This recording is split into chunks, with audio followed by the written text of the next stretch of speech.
All right, welcome to the Clutch Burners podcast, your home for stick shift drag racing, stick shift tech, and super famous dudes who are in magazines now. And that I'm talking about my co-host, the Canadian Chuck Norris, Rich Guido.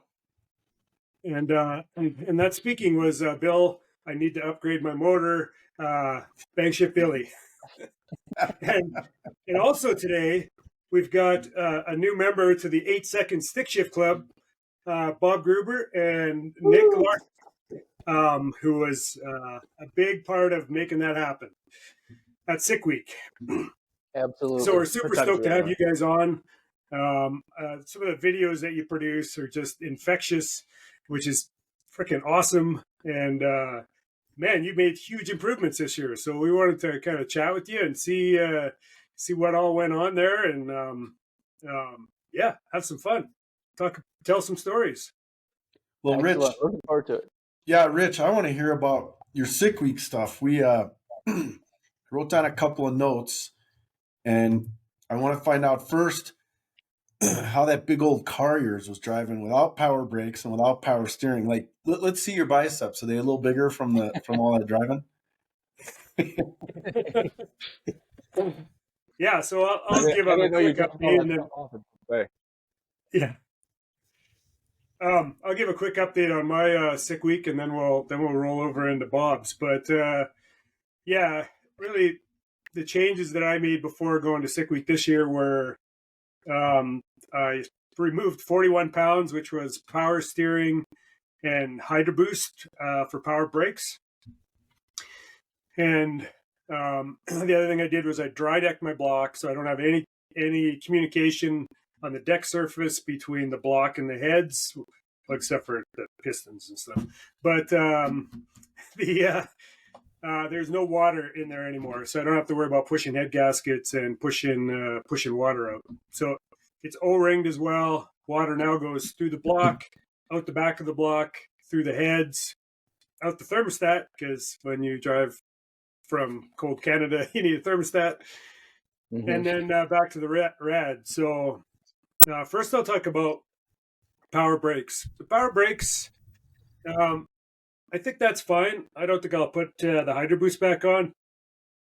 But the manual steering with my car, the first thing, and this is going to be an advertisement for the Billy button, but when you go from power steering to manual steering, and you have a big heavy car like me, and I just went back to the stock setup that the car came with. The lock, I don't know how many turns it is lock to lock, but the best way to describe it is it's lock until the wire gets wrapped around the steering wheel so much that you can't turn anymore. And I don't know if I even... And I mean, there was a few parking lot panics where I thought I was going to make a turn, and then all of a sudden the cord was wrapped around so tight that it was cutting into things, and it actually grabbed my whole steering column once and moved it. And then I don't think I told you, Bill, but it actually wrecked the cord at one point. So thankfully Summit was there, and I just went and got another one, and then I butchered my steering wheel, so I could literally, for the drives, I put a slot where the button was on the steering wheel, so I could take it out and ditch it down. So I wasn't worried about wrapping it up, because it was, in my opinion, it was dangerous with manual steering and that cord on the steering wheel. And then, you watch Kevin Smith try to take out Chad Fegley, which, I appreciate, but I didn't want to win that bad. I think I was about a foot away from winning, about my calculations from the picture. If he would have yes, a foot over, he would have took out Chad, and then you would have been second. I would have been first. But yeah, we really didn't want that to happen. No. So, anyways, power steering's going back on, but I think I'll still be putting on a Billy button, which is a wireless button, so there's no more cords, because kind of done with that. I know a guy that can set you up with that. Yeah. There we go. It's kind of hard to deal with, but and so the drive down went good, except for the main power wire that goes to the starter. The nut came loose, and so I'd be hitting bumps, and my stereo would turn off and turn back on. The headlights would flicker a bit. And I'm thinking in my Devin Vanderhoof brain, how did I wire that the stereo is connected to the headlights? anyways, eventually, and then it started making this god awful noise once in a while, and it would go away when you would stop, so you couldn't frickin' troubleshoot it. And finally, the car said, "Okay, I'm gonna let you know what it is." And it was making this horrible noise. I was about 3 cars back at an intersection, pulled into a Mexican restaurant, and threw it into neutral, popped the hood. It sounds like it's coming from the valve cover or something. It's kind of hard. It's just weird. It's just a really weird noise. And so I go back in the car, I shut the car off, and the hood's open, and there's a few other guys there, and they're like, it just tried to start again. And so I'm like, oh, I think the car just told me that there's something going on with the starter. So sure enough, the main wire was going down and hitting the solenoid, and this horrible noise was trying to start while I was driving down the road. I will say I pulled the... Isn't that called like an EV assist? Is that what that's called? Yeah. It's an EV assist, all right. Thankfully, it didn't chew up anything. I basically tightened the wire, and that was really the only drama going down, other than some shitty roads. But and then just quickly, day one, the car went, actually test day, drove through the clutch. It's a good 60 foot, but then it wouldn't hold down track. Added 12 grams of counterweight, and day two, the 60 foot was a 149. Clutch was too tight, but it still went an 861, which was a new PB for me. So I took off half of it, took off 6. And so I think I'm at 90 grams counterweight right now. I just weighed it there today. And then... did you have to add counterweight because you added power? No, I think it was new disc. It was a different disc than I was running before. And but those tracks are sticky down there too. So it probably had something to do with it. Because I had... Actually, on the registration day, I didn't actually add more power yet. So it went 861 with a not very good 60 foot at 149. Day two, it went 878, and it rattled the tires when I shifted into second gear, and I just pedaled it once, and it still went 878, which is hilarious because last year I would have been ecstatic with an 878. This year it was like, went 861, now I got 878. And then day three, it went 142 60 foot. It was pretty much a flawless run. Went 142 60 foot, 560 in the 8th at 132 miles an hour, and 851 at 166.66. And it was I'm going to say funny, but it wasn't that funny. But I'm following Trevor Brandon who's in the GTR, and I see his car go up in smoke just before going through the traps. And so the first thing I did is looked in my rearview mirror and think, God, I hope I'm not doing that too.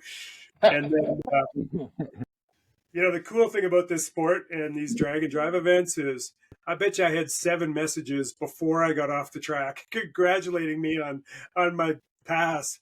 But I also have a draggy, and the draggy said 851. And my first thought was, I hope it's not an 849, because sometimes the draggy's a little off. And but anyways, the draggy was just about exactly the same as the pass.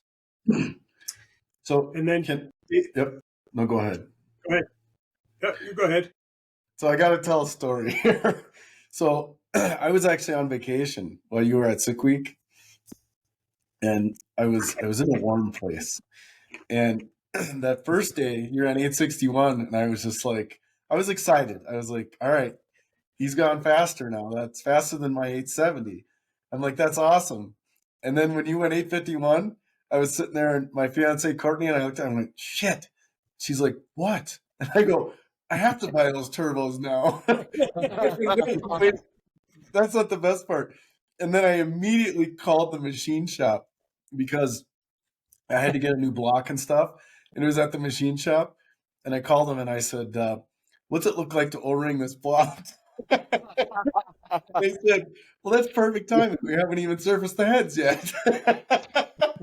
So I'm sitting on vacation, and that's my concern. I'm like, I gotta O-ring this block. Thanks to Canada, I just emptied your bank account. Yep. Right. Yeah, that wasn't even on my mind. I was like, I got to figure out how to put 30-something pounds of boost in this thing to keep up with Rich. It is one of the best things about Sick Week. It's the first event. It's in a time of year that, unless you're in Florida, you're really not out there making passes anywhere else, or not those of us who are in Northwest anyways. And so I knew that if I could go and run a really good time, that I would torture Bill. So that was one of the primary goals. Well, that was a win. You got it. And then day 4, I think I went 880. And I told myself if I was in the 8s, I would pack it up, and because I wanted to make it to the last day. I wanted to keep second place, and I also wanted to beat on it lots on the last day, even though I still had 3,000 miles to drive it home. And then on the last day back in Orlando, it knocked the tires off first pass and went 10:49. And I think I might have drove by Bob at some point. He's going. Yeah. I actually went, there's no way he's turning that in. There's no way that's happening. But that's stick racing, right? I mean, who knows what's going to happen on the last day? It's just like Chad almost getting taken out. And so then I went up and made another pass, and I went 9-1, and I was having fuel issues where the fuel pressure dropped right off in first gear, and it almost like bogged. Thankfully, I had enough boost in it to solve the problem. So 9-1, I don't know, maybe you did the calculations, but I think it was like I had to at least go a 10:40 or better in order to keep second place, or otherwise Bob was going to replace me.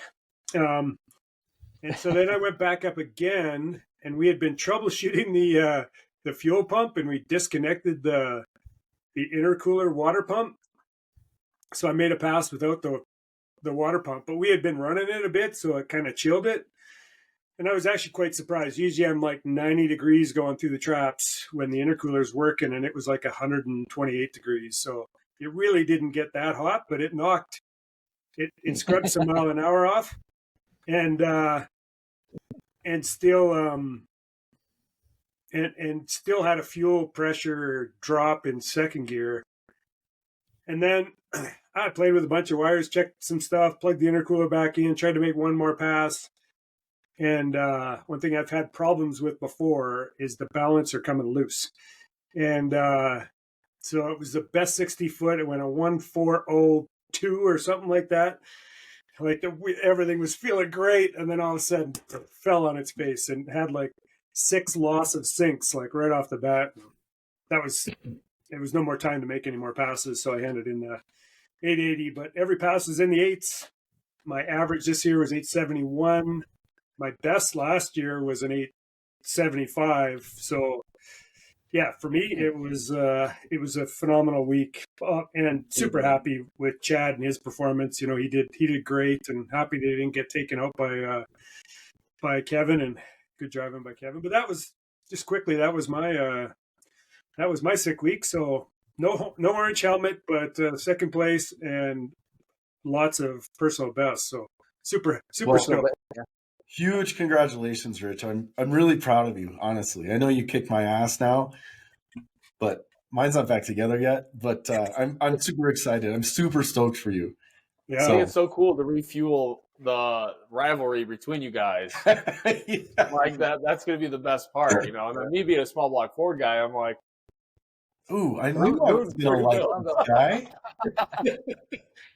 And I just I want to jump into your stuff, but real quick, I just picked up my block and stuff from the machine shop Friday, and I got another Dart block after a lot of deliberation, and a lot of people telling me to get an aluminum block, but they're so expensive. And for the kind of driving and stuff that I do, I didn't think that was the best move.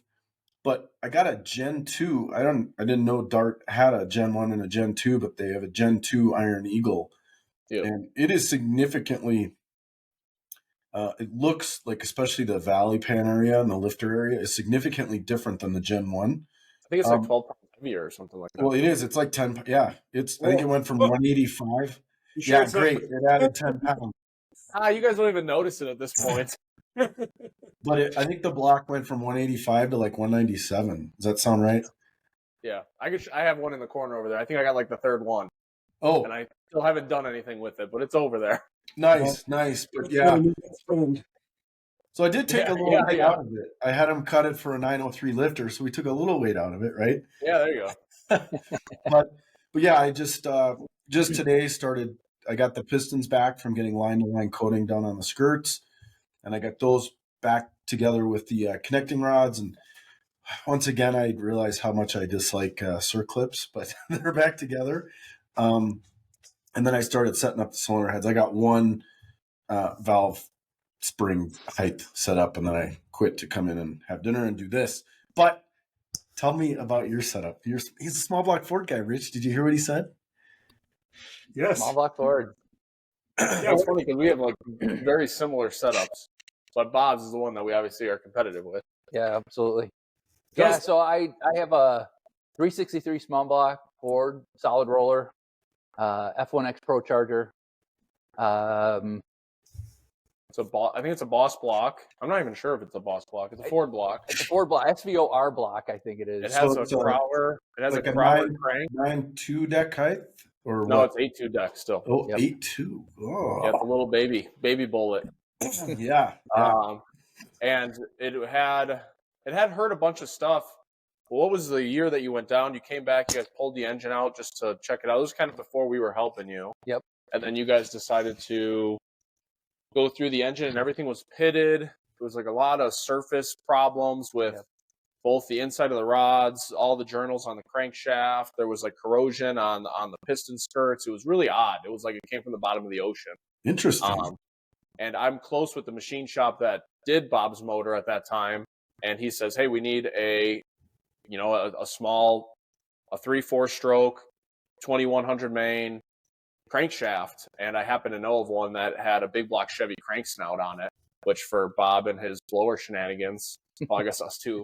It was like, well, that was kind of a win-win. You know, he has this big blower brace apparatus that had a high-speed bearing mandrel on the crankshaft, and it's cog-driven. And once he got us involved, I was like, I'm really nervous about you pushing this combination with a stick shift car and a cog belt setup, you know. But anyway, ultimately, that's what it is. It's like a 10-to-1 flat-top piston. It's got twisted wedge R heads. It's currently utilizing Harlan Sharp rocker arms. That was the last event that those will be on, was this Florida trip. You broke a few, hey? 3. Again. Yeah. Yeah. We wound up not finishing 2023 sick week because we broke rockers. And what Nick was referring to is we were doing all the engine rebuild in October before sick week of 2023. So we were scrambling to get all the parts, and everything is delayed and trying to get it all together. And I think we left here at 4 a.m. to head to Florida, untested. We had dyno time on the engine, and that was it. Boy, that's tough. That Monday, the car showed up with no harmonic balancer on it. They pushed it off the trailer in and said, okay, so this week, meaning in the next 5 days, we have to get a big block Chevy balancer to work. We have to get all the parts that go to the balancer. So crank trigger, this mandrel that he had for the crank support.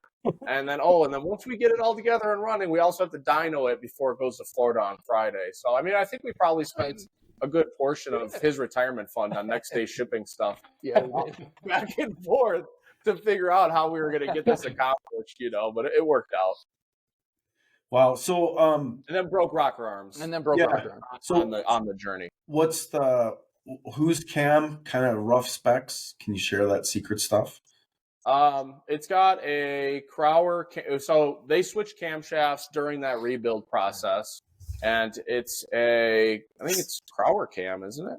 Yeah, I think so. Yep. And it's 300 something just under or just over 300 on the duration specs. I think valve lift is pretty low. I think lift at the valve is like 710. And I'd have to double check my notes on all that. I know that when I work with Rich Grow Racing Engines in Indy, and he's from the NMRA Renegade stuff, and he's very, very valve train knowledgeable. So he's taught me leaps and bounds more than I could have ever learned on my own by just breaking parts. So when Bob came back with his car on the trailer, I said, well, let me start messing with stuff. I got the height checkers and spring pressure tester, and I started running some numbers on it. I'm like, I think you're about roughly 200 pounds over what Harlan Sharp wants to see on this rocker arm. And that's like, if you bracket race it, run it once a month for bowling league, you're out here driving at 2,000 miles. What we do, right? We 1,050 over the nose, and Harlan Sharp wants, or it was 950 over the nose, and Harlan Sharp said 70 on their hide side. Wow. Yeah, it was kind of a mismatch in the valve train department, and once we started, because we weren't too involved in that, that's when Bob was really like, here's the keys to the kingdom. What do we have to do next? So this doesn't happen again, because I'm not going to Florida and this is not happening again. Yes. So interesting. When I first put my boosted motor together, I had never done or ran a boosted setup before. So I had a guy build the whole thing, and I did a race week with it, and it was like 950 over the nose. And I was checking valve lash, and I kept tightening it up because it was moving a lot. And when I got home, the needle bearings of the trunnion on the rockers, I have shaft rockers, it just beat them up. Like, it destroyed so much valve train stuff. And that's when I made a change, and now it's much less, like, half. It's like half as much over the nose now. Pretty close. Are you still solid roller? So yes, I am now. Before, like, when the block cracked and stuff, I had switched to a hydraulic roller, and I had gone to the whole, I don't want to name names here, but I went with a whole package from a manufacturer, and the cam specs, like, it was great. It ran really good, but they had recommended that I run, and they had tested everything on the Spintron. And so I had these little teeny tiny conical valve springs in there. And I was like, really? Are these going to be okay? They're like, oh yeah, we've tested them. They're going to be great. And it did 7,500 RPM, like, no problem. And it was great until it broke a spring. And thank God it didn't drop a valve, but we were able to replace that. And anyway, I also had some lifter issues with the hydraulics. And after the block cracked, I was like, you know what? I never had these kinds of problems with the hydraulic or the solid roller. So now I have a low lash solid roller that's going in it with the same valve spring that I used to run, which is the one Rich runs. So they're Guido approved. Guido approved. And is that a double valve spring with a damper that you guys run now? No damper, but it is. Yeah, it's a 1.550 outside diameter double valve spring, probably 155 actually. Yeah. Okay. Yeah, it's well, here, I have it pulled up. I'll tell you right now what it is. the shopping cart. It's funny, Bob. It sounds like you it says a 146, Rich. Oh, those are, yeah, okay. Really? Is that a pack? And it's a PSI 1526.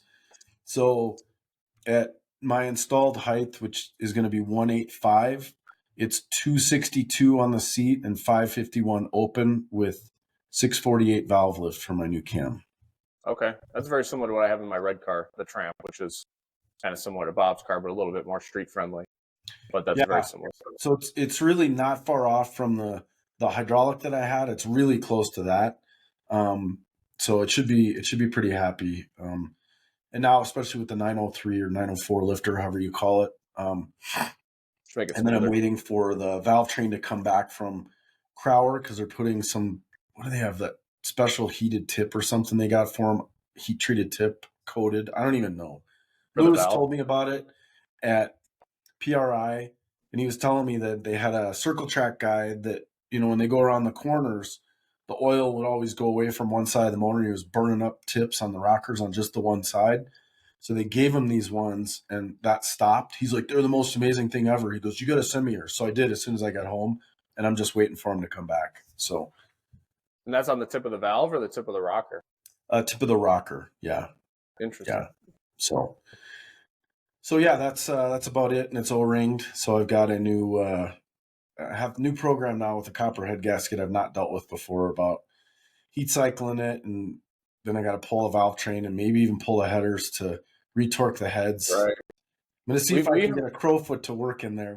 We'll see. 120 foot-pounds on a crowfoot. I'm not sure if it's going to happen, but we'll see. We have a few cars on copper head gaskets that we do retorques on, but we do a lot of mod motor Coyote stuff, so it's a little bit easier. Pull the valve cover, you could do it. Bob's actually still on Cometic head gaskets, multi-layer head gaskets, made 1300 at the tire, which is surprised the hell out of me. But I think a lot of that can be constituted to the cam specs being a valve trainer. There's a whole ton of overlap on his camshaft.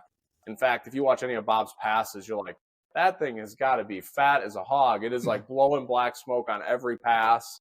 And I mean, it's a big stuff 3 with a grid. And it's a target air fuel ratio of like 12.6 on 30 pounds with C16. So it's not fast. So it's funny you say that. Yeah. Overlap. It's funny you say that because mine does the same thing. When it starts making power, it's like a diesel tune. And my co-pilot's always like, oh, I can tell you had a good pass with the boost because all that black smoke's coming out. It's not fat. It's just, I don't know if that's indicative of the overlap or if it's C16. But, Rich, you kind of have that same thing too, don't you? It's not as bad as it used to be. Now it's clutch dust. But we saw that once or twice. But like I run 11.5 on C16. That's where mine is. So 12.6, yeah, you guys are definitely not fat, huh? Right. Now we have compared that O2 reading versus like the dyno, and the dyno says it's like 12.3, 12.4. So there's some variable there, but just make it where it's happy. We keep it where it's happy. So yeah. And how much boost were you? What's that? I was gonna say, how much boost are you running? Before we did the intercooler change. Or 30 pounds? It was at 30. Yeah. And then after the intercooler change, I think it dropped like 29.4. 30 pounds on a Cometic head gasket? With an F1X. Rich, do you know what that means? I got O-rings. Like I could just start at 30 and go to 40. yeah. I mean, I would. Yeah, I would. Bill, start at 40, and then you could go down. Yeah. Bring a set of head gaskets, back it down 2 more, and go again. Yeah.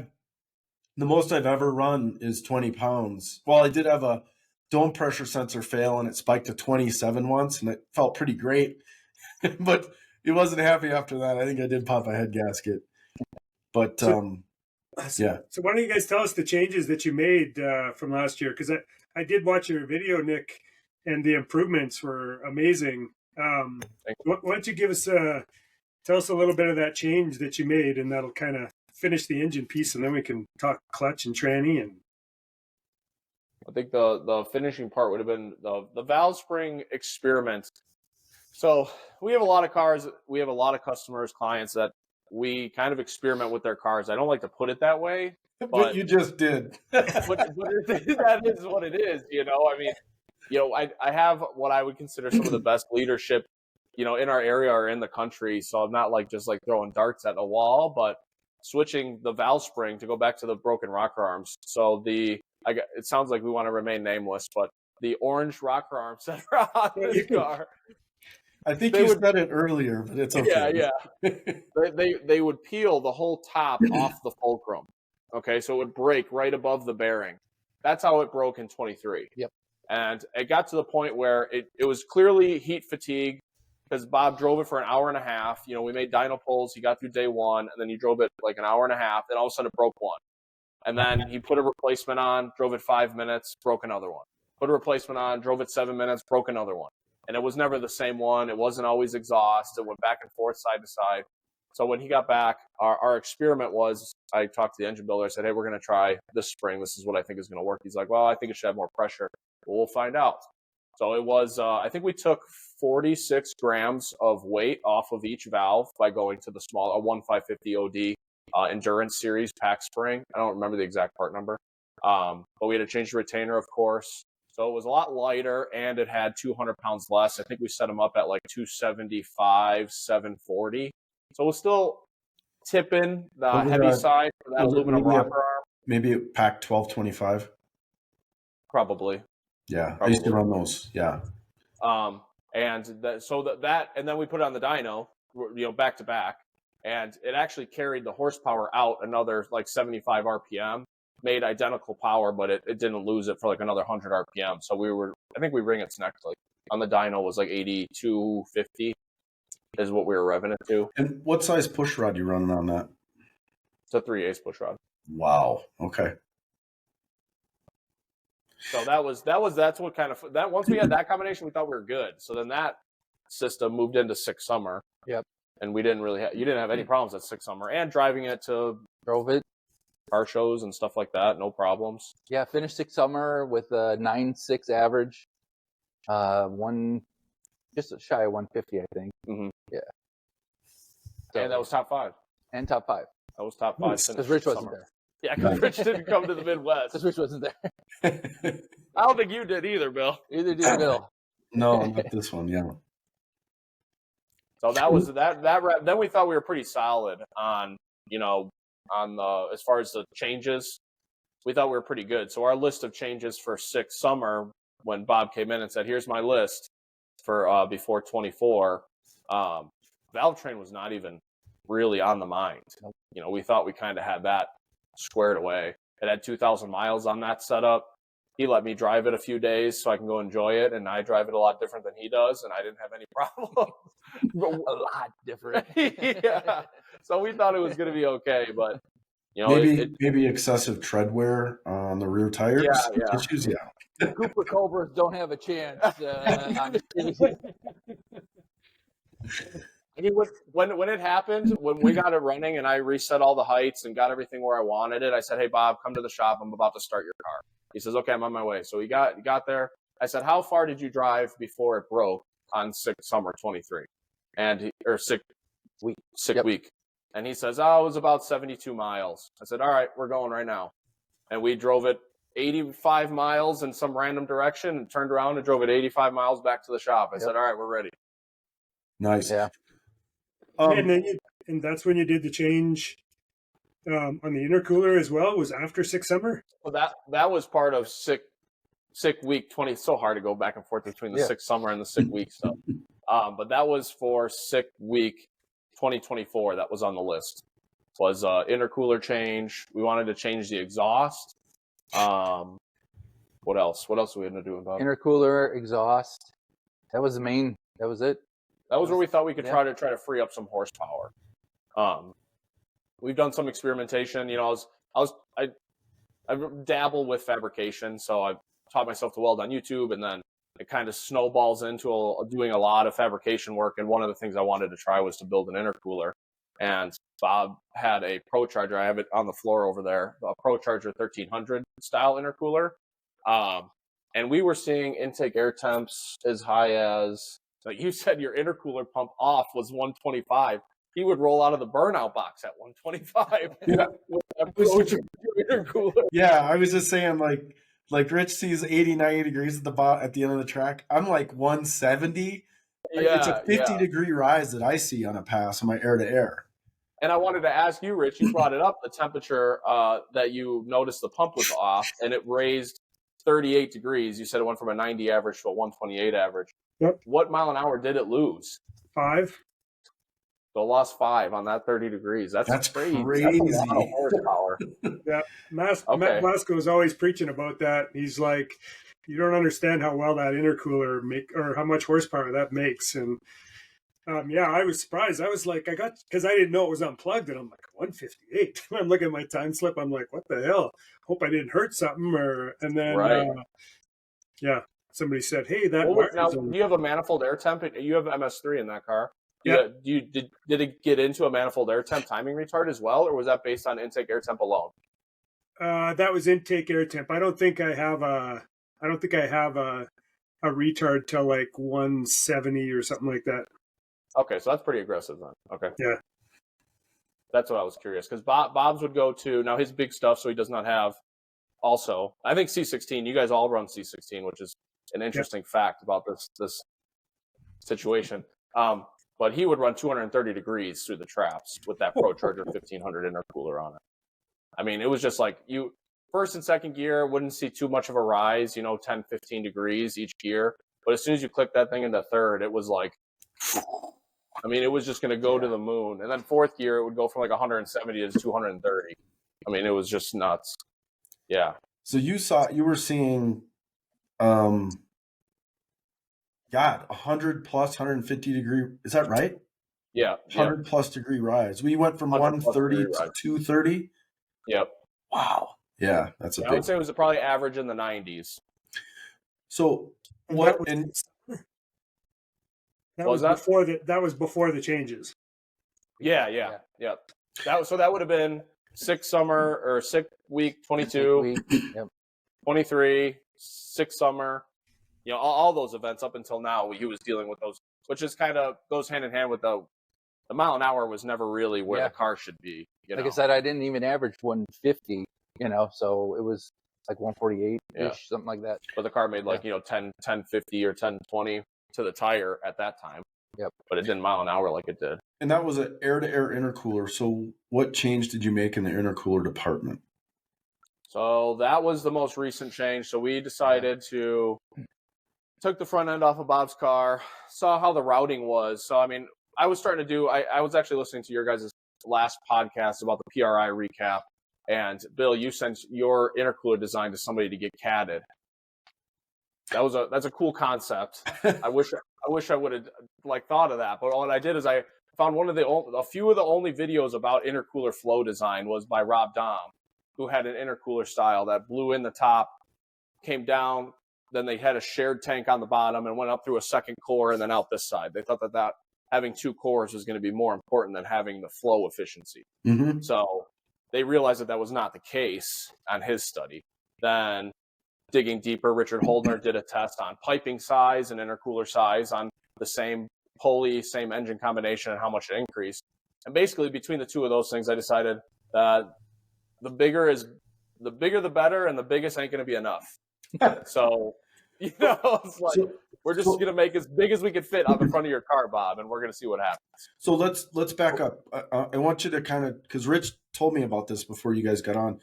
I want you to dive into the intercooler piping size for one, and then talk about the actual, intercooler size that you went to and like what the changes were. Kind of get into detail because, I mean, it's a little selfish now because I still haven't redone my tank, even though I did the flow analysis, but I want to hear what you guys come lie up to with. him a little bit. Just lie to him a little bit. Yeah. Right. Billy, just tell me what size you need. We'll whip one up for you. Well, I am constrained. I'm constrained on the size of the core. I'm as big as I can fit. Mm-hmm. I do have 3-inch piping going in and 3-inch piping going out. That then goes to like a Y that's like, I don't know, 4-inch, whatever the throttle body size is. Do you have 2 in and 2 out, or 2 in and 1 out? 2 in and 2 out, and then it merges. 2 in and 2 out. So then it comes back together at another point. Yeah, and interestingly enough, the top tanks, that was not an issue on the flow analysis. It was the bottom tanks, and that's what I'm going to redo. Okay. And I'm going to post a video of it with the flow analysis because it's super cool to watch in SolidWorks. It's all illustrated. It's really cool. Right. And you'll see where you'll see in the analysis where the air speed is picking up and gaining temperature, correct? It doesn't show temperature, but it's in color. Just speed, maybe? You can interpolate it, yes. And honestly, the center of, so it's one big core, but it's split. It comes in, and they both go up like that. So it's almost like 2 cores, but it's one. Okay. And in the center of each core is where most of the air is going. On the ends, especially the close in end, right where the boost tube comes in, I have to actually add a diverter there to kick some of the air in those first. Like I'm not using all of the intercooler. So yeah. So talk. I want to shut up and listen. So the ProCharger core was 3 small Garrett cores together. Then they're welded together, and then they're welded on the top. That's how it was originally. So they use it's not a cross flow design. Like now it's a cross flow design. So it comes in, goes across, it just comes out. Where his other one was a vertical flow. So it would come in the bottom, go up through the intercooler core, and then go out the other side. That's how mine is. So there's two downsides to that on the Mustang. Was one, you can't really put a whole lot of core because you have to have the tank taking up most of the space. So that's kind of a problem. And then two was that the core size is so small because of that. Obviously, we couldn't really beef that up. So we scrapped that idea. The routing of the piping, which was actually my number two, was that it would like come off the blower into the driver's side fender, do all these weird dance moves to get to the bottom, and then when it came off the top of the other side, it had like 3 or 4 90s to get back to a spot to get back into the engine bay. So I was like, we have to get rid of that, and we have to get more intercooler core just in here in general. So we scrapped that. That's a 4.5 thick. The ProCharger one is like, I can measure it, but it's 20 inches long. It was about 8 inches tall and 4.5 inches thick, and it had 3.5 inlet and outlet. That's the size of the ProCharger core. That's the old one. That's the old one. That's the old one. Okay. Yeah. So I called Sheer Fab, who I've worked with on a bunch of intercooler designs, primarily air to waters. He's done 2 for me. He's always very helpful, and I asked him why I would want to choose between his. He calls it a big ass intercooler. So they have a 2,000 horsepower and a 2,200 horsepower. And what really intrigued me is that and now you know this, Bill, because you've been researching it a lot. There's no industry standard for what an intercooler can handle. If you take their intercooler that they boast is, Garrett cores, same size, that it's pre-made, and then you go look at another company that makes them, well, that's a 1,700 horsepower intercooler if you buy it from them. And if you buy it from this other company that's in the Carolinas, it's a 1,500 horsepower intercooler when you buy it from them. So what's the differentiating factor? The cores all have the same CFM flow. You could choose to put a 3.5 or a 4-inch inlet outlet on both of them, and they're all a cross-flow design. So where's the horsepower number really coming from as far as a rating is concerned? Well, and I would agree. I think a lot of it's airflow. This is kind of maybe some of my opinion, but what I've researched, and I've talked to some people way smarter than myself. I think the best core you can get is a Garrett core. That's the number one best one. The downside is they only come in certain sizes. Then the next one down is a Bell core, and you can get them in pretty much 1-inch increments all over the place. Yeah. And that's what I have is a Bell core. I got one on the shelf for you. Great, yeah. I'll just take the whole front end of my car off. But Bell on their website, you can put in the dimensions of the intercooler, and it'll give you the horsepower rating, or at least in CFM, and then they'd say that's for horsepower rating. So it's interesting. And that's where the confusion is that if you had the same cores across these 3 intercooler manufacturers, and they're all Garrett cores, and they're all 24 core, 7 deep. They're taking 2 3.5 cores and welding them together and then putting end tanks on it. I mean, the construction is not difficult. So you're all selling the same thing, but none of you guys have the same horsepower rating on it, which was really interesting to me. So when I called a couple of them, I said, talk me in or out of the 6-inch core versus the 5-inch core versus the 7. Well, what's the combination? It's an F1X ProCharged small block Ford. It's on 30 pounds of boost. ProCharger says that maxed out, which we're about maxed out on that blower as far as impeller speed, is 2,000 CFM. So does that play into it? Because the cores that they're using are 12, the smaller ones, the 3-inch thick model, I believe, was like a 12-15 CFM each. And then when you went to the larger 3.5-inch core, so going from a 3 to a 3.5, now it was like a 1,400 CFM per core rating. Yeah, and mine is 3.5 inch, and I believe it's 26 wide, and I'm forgetting how tall, 10 or 12 high, and it's supposedly 2,200 CFM is what. Yeah, see, and that CFM number seems like the Bell core would flow a lot more than a Garrett core of the equivalent size, based on the amount of design and back and forth that I've been doing coming up with Bob's intercooler. Yeah. Because then the CFM, I don't know if it should be directly translated into horsepower. I think that the CFM should be translated into pressure drop from one side to the other. Because maybe at 1,400, or we'll use yours as an example. So if you put 2,200 CFM into one side, you should be able to get 22 CFM out of the other side. There should be no pressure drop from one side to the other. But that shouldn't translate into a horsepower number unless, this horsepower is just a variable that you can't control all aspects of. Yeah. So when I got confused, I said, I'm just going to make my own. You know, so that's ultimately where the path we went down, you know. Yep. How big is it? It's I asked Bob his opinion. I said, well, I don't know, Bob, which one should we get? He goes, I don't care, whatever one you think's gonna work. So ultimately we ended up with two Garrett cores. I want to say they're 24 in length. They're like 12 inches exact tall and 3.5 thick. We took two of those, welded around the perimeter of them, and that was our base core. So it's basically 24, 12, 7 thick.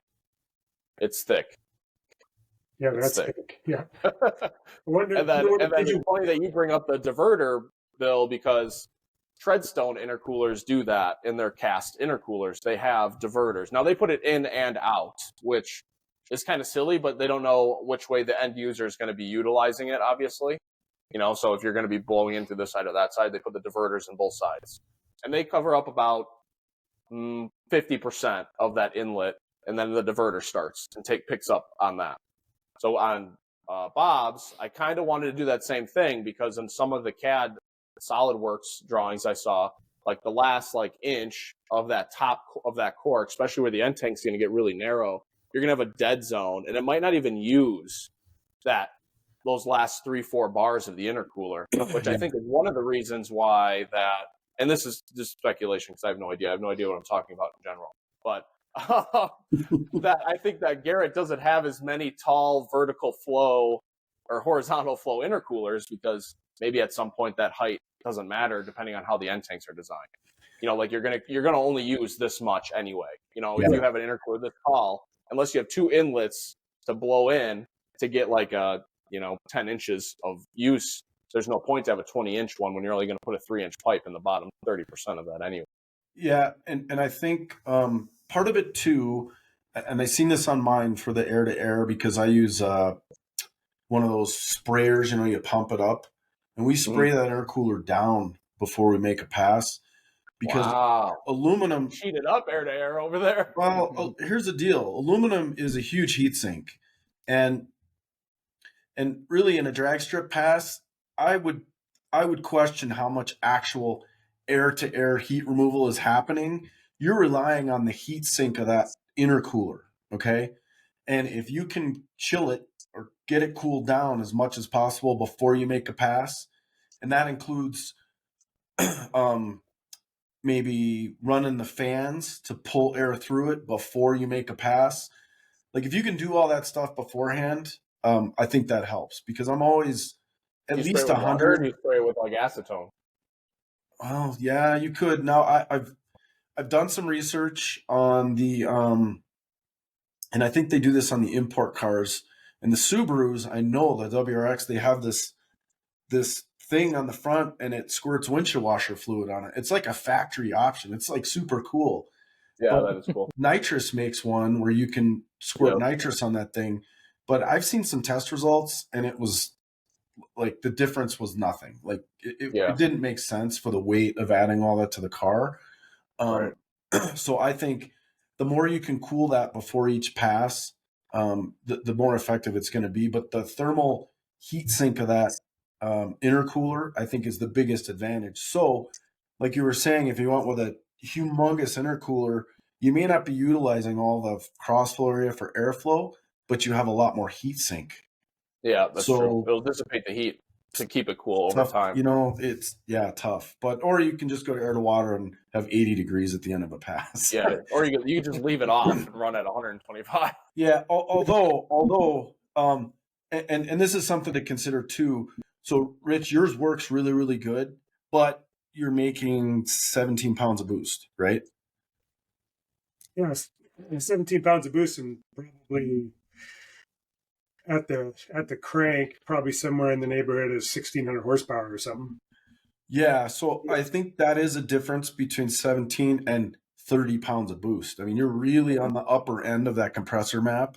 So it's generating a lot more heat. Like you probably could put 30 pounds of boost through your turbo because it's so big. But I think your heat rise would be higher than 80 degrees at the end of a pass.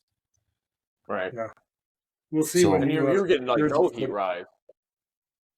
And we have a lot of fast stick shift guys in our area. So our community over here is really good. So you guys obviously know Nick Coleman, so his shop is like an hour and 20 minutes north of us. Oh, cool. Another friend of mine is Brian Johnson. He's got like one of the baddest Hondas I've ever seen. And I had an interesting discussion with him about air-to-air intercoolers because him and I were talking about what you just said, Bill. It's just a heat sink. It's really not even doing anything down track. Not really. You know, it's all done before you even get on the track. Yep. So he's like, yeah, well, now what we do is we figure out what intercooler works well, and then we start blocking off as much of the front end as we can to cover it back up, basically, to when it'll start to increase in heat. So they can gain aerodynamics by blocking off some of that intercooler and kind of figure out, okay, yeah, we have this big intercooler, but we only really need to expose, you know, the first few rows of it for it to be any kind of benefit down track before it starts to increase that heat rise. Because you're right, it doesn't really do much. It's all depending on that starting temperature of the core. So let me ask you another question then. So from an aerodynamic standpoint, how much of a gain would they see from leaving it totally open to blocking it off? From an aerodynamic standpoint, how that relates to ET? You know, that's a good question. So I don't know, I have the answer. And when we talked about it, I was just like, don't you just want it to get as much air as you can? I don't know. You know, it's like, well, my brain was short-circuiting on intercooler studying. I'm like, that's another level I'm not ready for. Yeah, and one thing I'm super... We're like you guys. We just want to go 170 miles an hour in a brick. I don't really care about aerodynamics. Yeah. Well, if it's 12 mile an hour, just put more horsepower in it. Yeah, and I am super curious to see what Garrett, or most people know him as Cletus, I am super curious to see the change in Leroy when he puts the body on it. I think the mile an hour will pick up, but how much will that affect ET? Because really, from what Rich and I have seen, you guys as well, so much of that, and I could be wrong because we're not making near the power they are, but so much of it is in the first half of the track. And how much aerodynamics is happening at the first? I mean, he's running, I don't know, what's he going, 160 at the 8th mile or something? Yeah, I'm not sure. Yeah, but it'll be really curious to see. I know the car will maybe be quicker. It'd be really effective from like 500 feet to the end. You know, once you get to that like 130 mile an hour zone. Yeah. So that there's so many variables. It's crazy. So we could talk about intercoolers all day because of what we've learned on it. But ultimately, the next thing was the piping size. So it was, you know, an F1X leaves the blower at 3.5. They had it at 3.5. Previously, we built with 3.5, and then I think it went up to 4. I don't know. It was kind of weird. It was like a hodgepodge of 3.5 and 4-inch pieces. It might have been 4 out of the blower and then neck down to 3.5. I know the intercooler's 3.5, but I was like, we're just going to make it all out of 4, and we're going to make as little bending as possible. I want to have one bend out of the fender to come kick it down below the headlight, one bend into the intercooler, and same on the reverse side. You know, one bend to get it up into the fender, then one to get it into the engine bay. So 4 bends total. 4 bends total. Yeah. Yep. So and they're only it's not here. I'm thinking that it's here, but two 90s. The one real tight one is off the blower, because the blower kind of, you guys know how like kind of. Yep. So it comes off of that and then into the fender. So there's like 135 degree.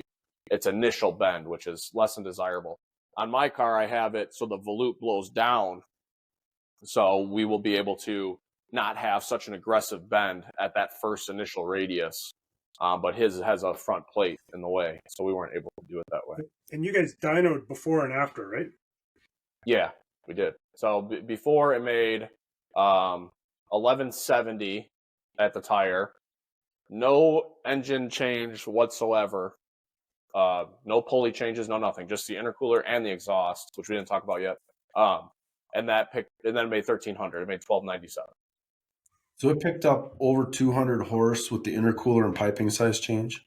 Yeah. No, it picked up like 130 at the tire, but 200 flywheel, 180 flywheel or whatever the number is. And did you see more boost because there was less restriction? Less boost. Oh, I'm sorry. That's what I meant. Yeah. Yeah, less boost. Yeah, a little bit. Not as much as I expected, though. We were all kind of thinking it was going to drop a little bit more. I mean, it was an argument. I mean, it's a discussion. There's how many people are involved in your car now? A lot. So any change is kind of like a group debate, and we'll see whose knowledge is going to come shining through on this experiment. And my thought was that I think the 4-inch tubing was enough to harness the 2000 CFM that the ProCharger could put out. And I thought that the intercooler cores together were rated at 2500 CFM, which is more than the ProCharger can put out. So I kind of get lost in the whole boost pressure loss, because basically I think then if we're trying to put the same amount of air through a larger tube and a larger intercooler, it just lost velocity. So it should still be the same amount of air. Now it's much more dense because the temperature has now gone from an average of 150, 180 to only gaining 20 degrees from the start to the finish versus. And I feel like too, going from a 3.5 to a 4-inch pipe, that change alone changes velocity. And when you reduce velocity, temperature drops. So you have a temperature drop. Alone. I ain't no scientist, but I think that's right. Yeah, you're right. But I think that's how I feel too. Yeah. The diameter change slows the air down, which drops the temperature as well. So somebody could leave a comment maybe that's not right, but I think that makes sense. And so you did the header change after, or the exhaust change after? Those were together. So the exhaust and the intercooler were together, and the exhaust was a pretty similar disaster. Yeah, I mean the exhaust had it's true dual. I'm not sure how. You turbo guys probably don't care that much about exhaust, but no, I'm just kidding. But it was true dual exhaust. So he has 1 7/8 headers are they 1 7/8 or 2-inch? 1 7/8. To 3.5-inch collectors, and then after that it reduced down to a 3-inch, and then it went 3-inch back to the. I don't know if you guys do a lot of side pipe cars. We happen to every now and then, and SpinTech makes a muffler where you can put it in the same side that it comes back out. Oh, yep. Now, sure, in the application, it was perfect because it makes making exhaust a whole lot easier. But when you look at how that muffler is designed, you just go, huh. It's running into a wall and then turning around. It's got to run into a wall in the back. It goes through a bunch of little baffles on the side to try to suck. And then it just hits a hard corner, and then comes back through a bunch of spirals that it's trying to pick some off of. You're just like, there's no way that can work well, So we changed over to aluminum exhaust, went to 3.5. I put an X pipe on it. Did you go to hard mufflers? We did. Dude, that stuff is awesome. I have it on my car too. Yeah, we have them on 5 or 6 street cars. Actually, 3 of the cars in the shop right now all have harm mufflers of different varieties. Yeah, he's great to work with, and I have to say, on a non-turbo car, nothing sounds better than an X pipe. It sounds so sweet. Yeah, and it helped us sound a lot. The difference is crazy. Well, it's way smoother too. Yeah. I felt like when I had an NA motor and I put an X pipe in it, I was like, damn, it's smoother. Yes. Yeah, it's a great way to do it. Such a tuned sound to it compared to what I had before, just raw, nasty, which I kind of like too. But but yeah, the tuned sound, it was. I mean, it went from being able to tell what side was firing to a more consistent, even keel. Sounds like a NASCAR motor. Yeah. So I was really happy with the exhaust change. So we went to the harm muffler, obviously straight through design.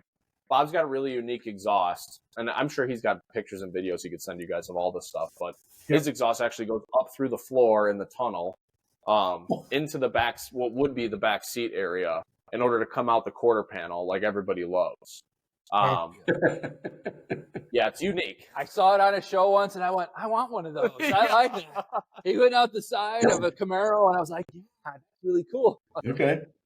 And no fault of Bob. We've done a few cars here, custom builds, that it's we did a 454 truck, and we're like, man, if we could put the exhaust out of the side through the quarter, where the bed is, it would look really awesome right there. And we put a nice stainless trim ring on it, and it does look awesome. But when I saw Bob's car originally, it was at the same tuning shop that we use.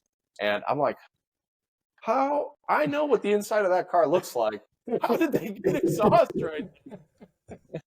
And your imagination runs rampant, and that's exactly what they did. You're like, okay, that's unique.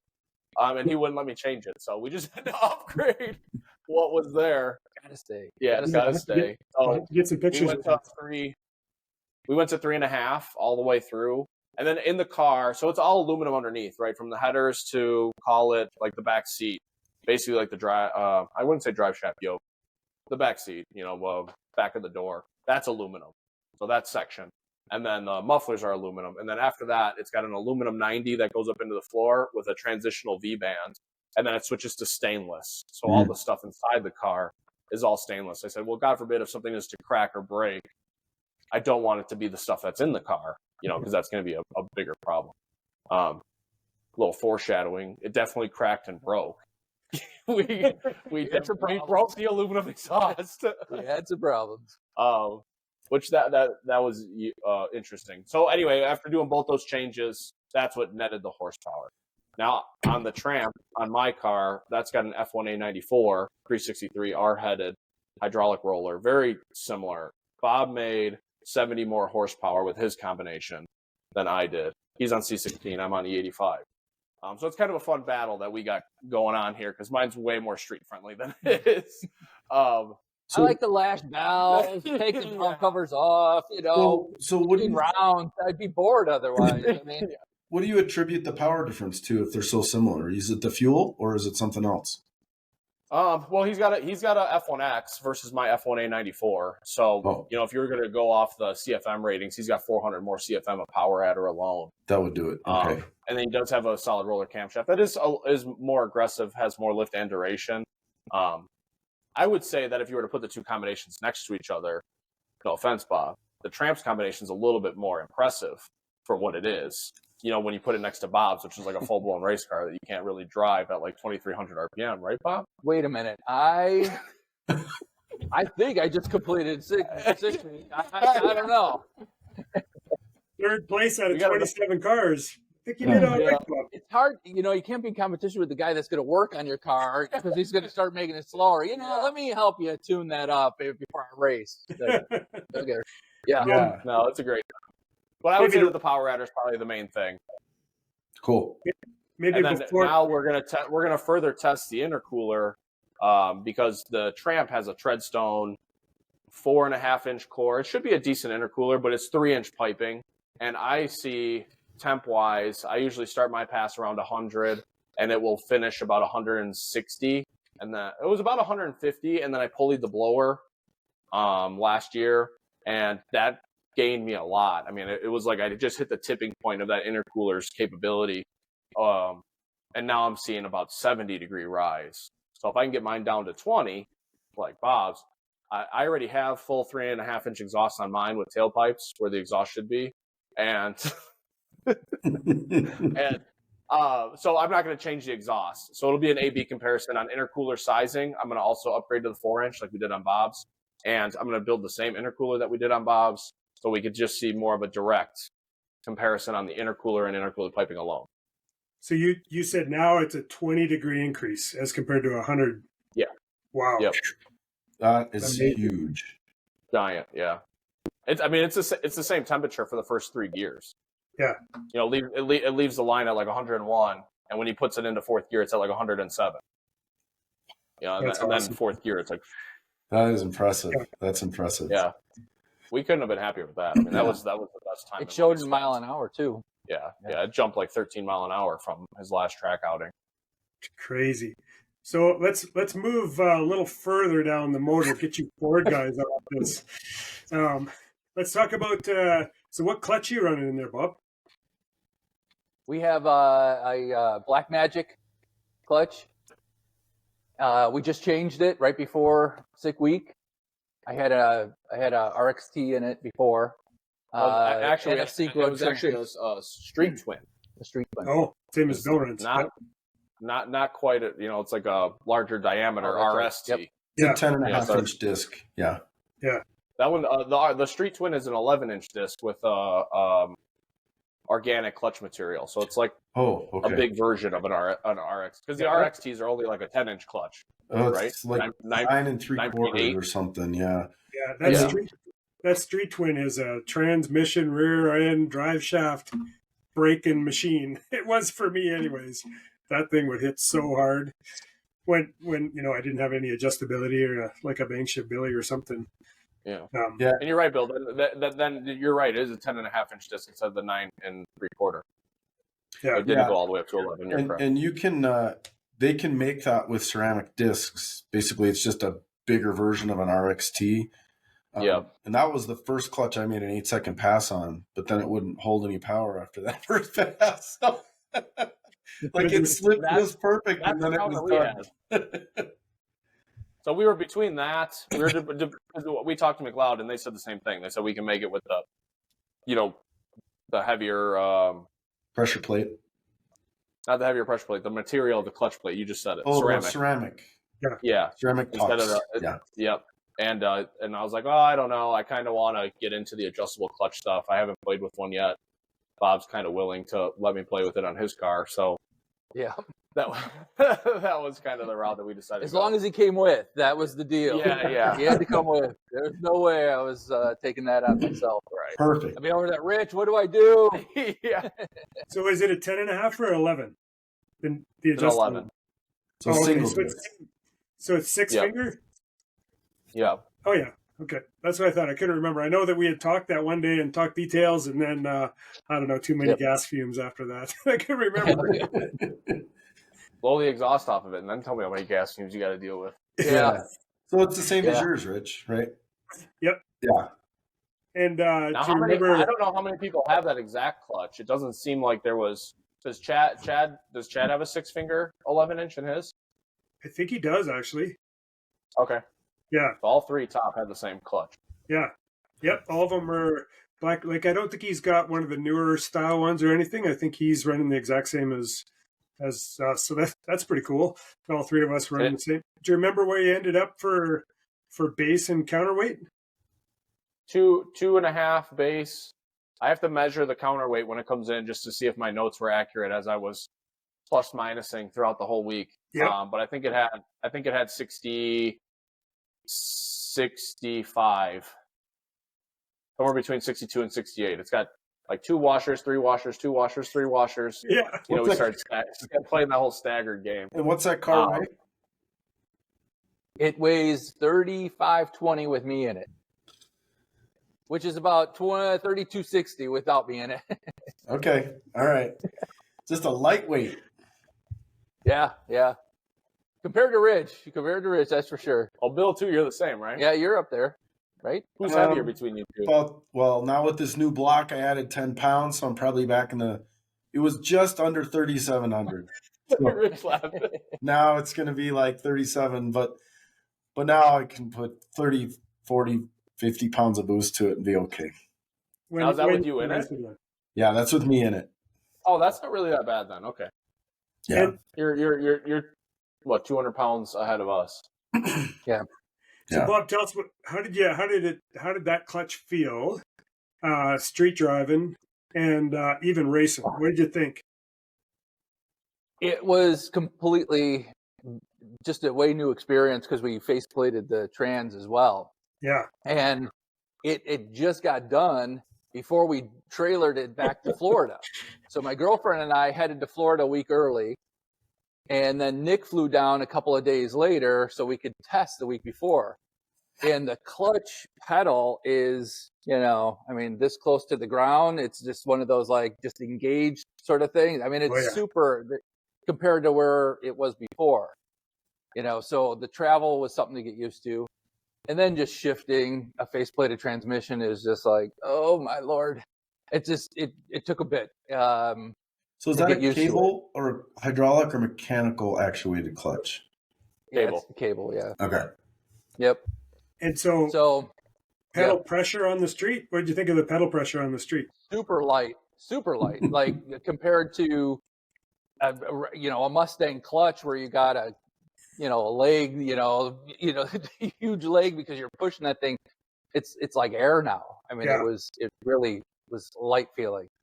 I think even if you rev it, like I experimented with it a little bit, pushing it and like revving it up to see how much spring pressure it really adds when you get the counterweight involved. And it's still pretty light, I thought. Yeah. I could definitely feel it pushing against my foot. I'm not trying to shift it where it probably might even not allow me to, but just revving it, I was like, oh, you could definitely feel the spring pressure increase. So I remember also talking to you about trying to wrap your head around not using the clutch to shift and not letting off the gas. That's hard. Yeah, right?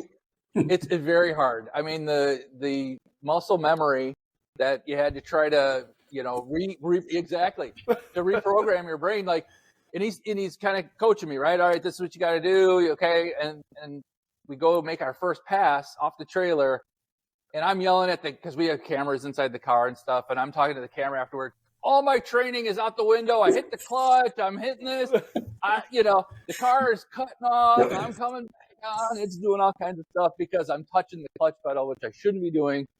So it was like complete disaster. Even though it was a disaster, we still ran a 965 was our, which we averaged in 6 summers. So I was like, all right, we're on to something.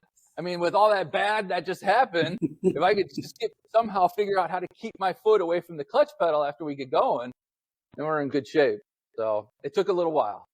And what cut are you using? Are you just running into a rev limit? Correct. Yep. Yeah. With about a 1,500 RPM drop. Close. Yeah.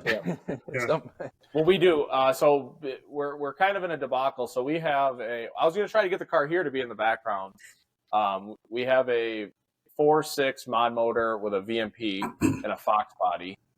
That's got a G-Force gear set, and it has an RXT 1200 clutch. And I've driven the car to 833 with a 9 at 167. Ooh. And it's the micro records, but it's the fastest blown mod motor stick car. And what does that weigh? What does that weigh? Yeah. 3,000 would be in it. How much? 3,000. Okay. That's easy. Come on. This is a blower. Turbos are easy. Come on. Well, that's awesome. That is awesome, for sure. But when we compare, we use that a lot to learn, and that's why we were able to kind of fast track Bob's car, because that car, we broke the crank snout off of it, and we had it back together in 10 days. Take it apart, throw a crankshaft in it, and we were learning that belt tension isn't your friend when you're trying to shift these things clutchless. We had a grip tech pulley on it, and it just pulled the crank snout right off the motor. Then we put a new crank in it. Next pass out, it snapped the belt clean. Then next pass after that, snapped the belt clean. We're like, okay, we have to try something different. Otherwise, we're going to be stuck with a crankshaft again on this. And we ended up running the belt a little bit looser, getting rid of the grip tech, and that was successful. So him being cog-driven ProCharger, he's like, well, let's just faceplate the trans, because I wasn't sure if I wanted to go. Or if I could go, I should say. Of course, I wanted to go. And he's like, let's just faceplate it and run it on the Street Twin. I'm like, I don't know. I'm kind of want that black magic to let go and then come back on with the RPM. But it ended up working out just fine anyway. It didn't break anything. Yeah. How's Bob's TPS signal look for a full pack? Pretty solid. Yeah. Pretty solid. Oh, that's good. I mean, we were there Thursday. We were there Thursday, Friday, Saturday to test. Thursday, not so solid. But we got him sticking on the no lift because we reactivated the two-step on the clutch switch. Yeah. So 6th summer of last year, he was already used to the throttle part.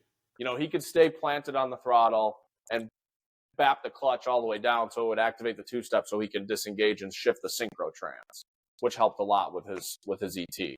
Yeah. But we look at everybody as a pool here, and Bob was shifting 360, 360 thousandths of a second was the average gear change time with a synchronized transmission. And I was expecting him to get down to 110, 120. We didn't quite get down that far yet, but I don't think it was all Bob. We're working with a Big Stuff 3 and a grid box. We cannot do a spark cut with a hysteria in between. So we're doing a fuel cut through the Big Stuff with a hysteria in between. So it's shutting the injectors just clean off, waiting for it to drop, and then taking back off again. So I think if we can get that to keep shortening up and allowing that fuel injector to come back on so it could take off a little bit sooner, there might be a little bit to gain there. But we still went from a 360, and then Bob averaged a 185, 190 shift time average. And what Nice. Have you guys tried shift cut knobs or a strain gauge or anything yet in the shop? No, and I really don't have any way. I mean, I haven't researched it because I would like to just put the car on, Holla EFI or Haltech or something I'm more familiar with doing this input-output manipulation. Whereas the Big Stuff 3 and the grid stuff, I don't know how I would even do 401k that. is empty. Yeah, yeah.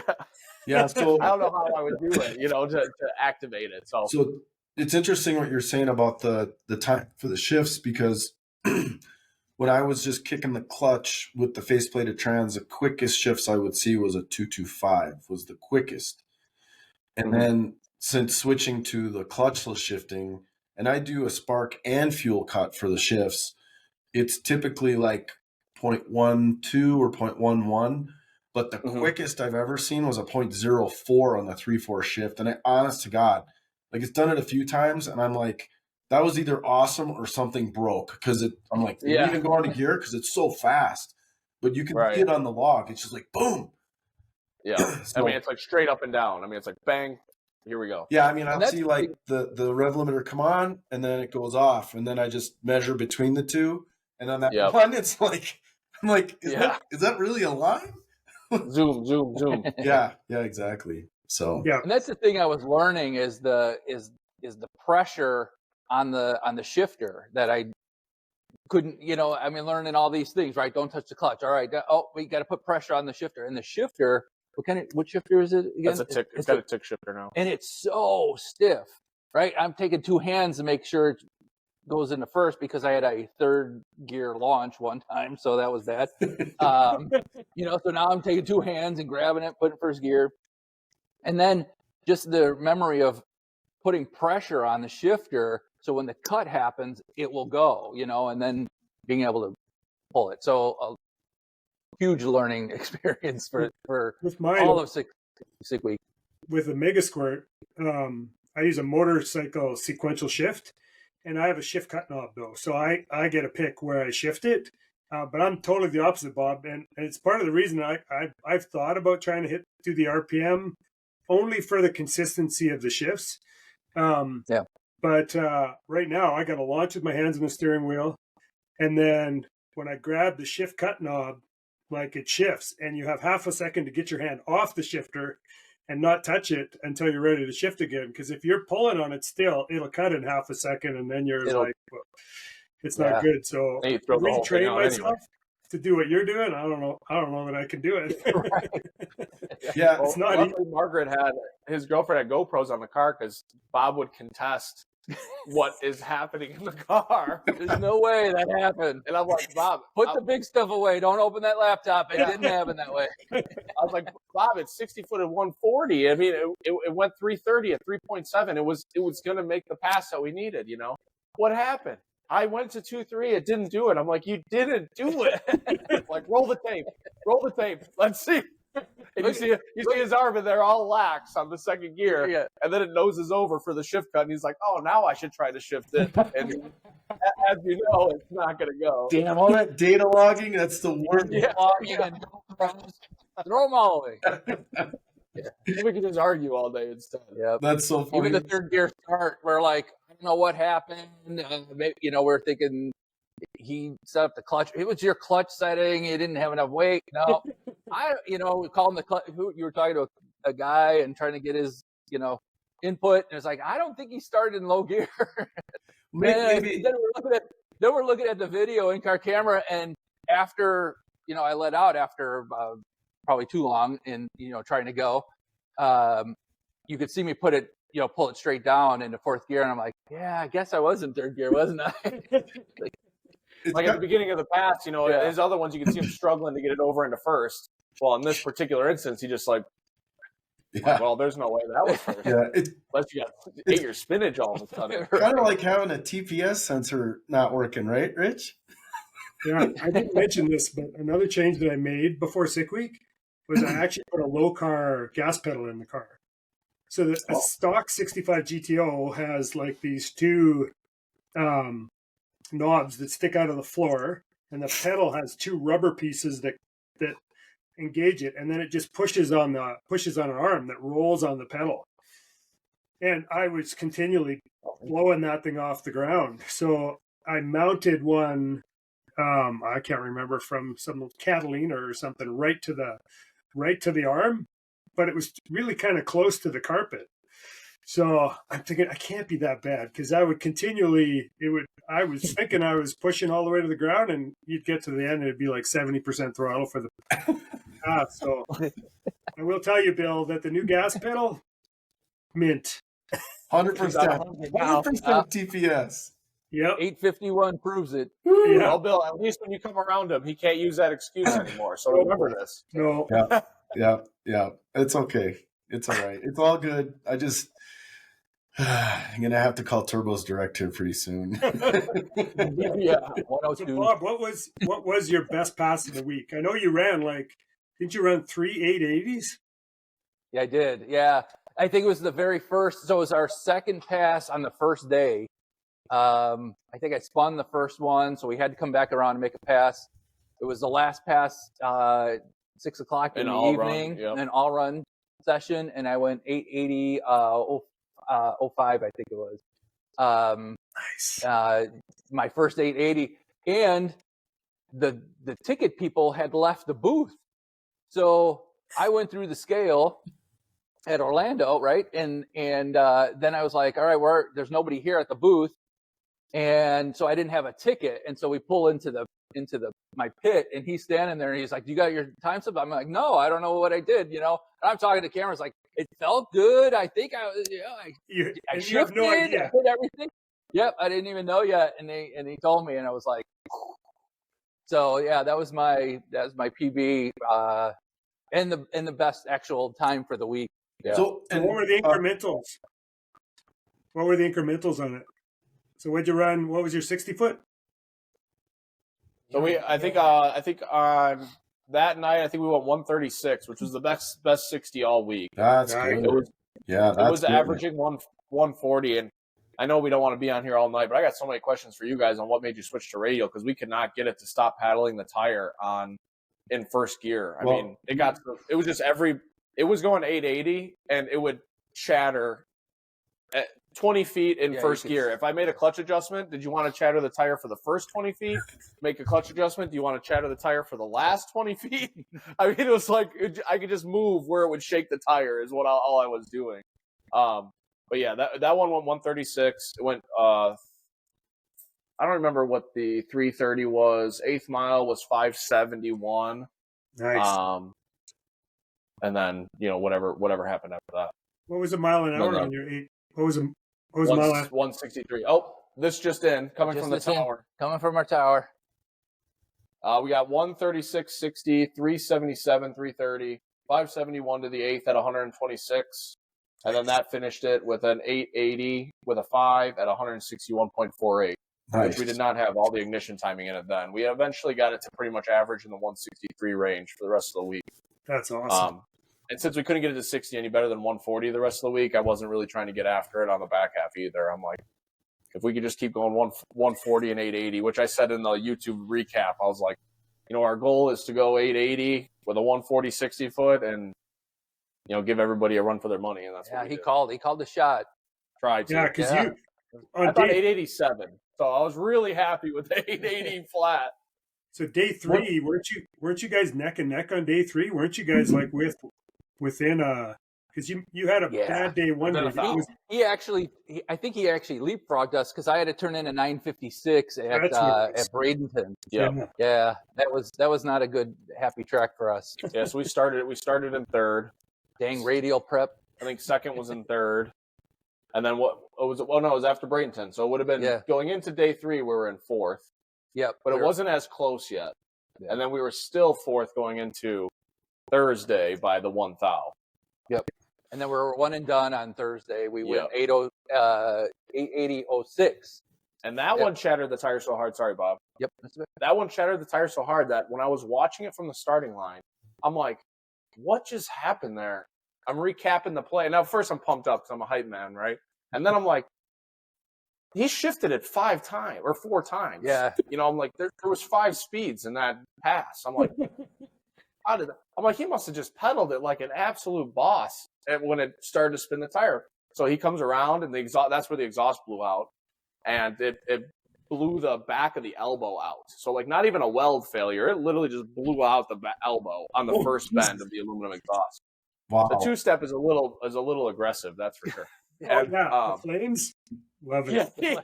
Yeah. Crowd pleaser for sure. Yeah. And we need heavier aluminum this time around.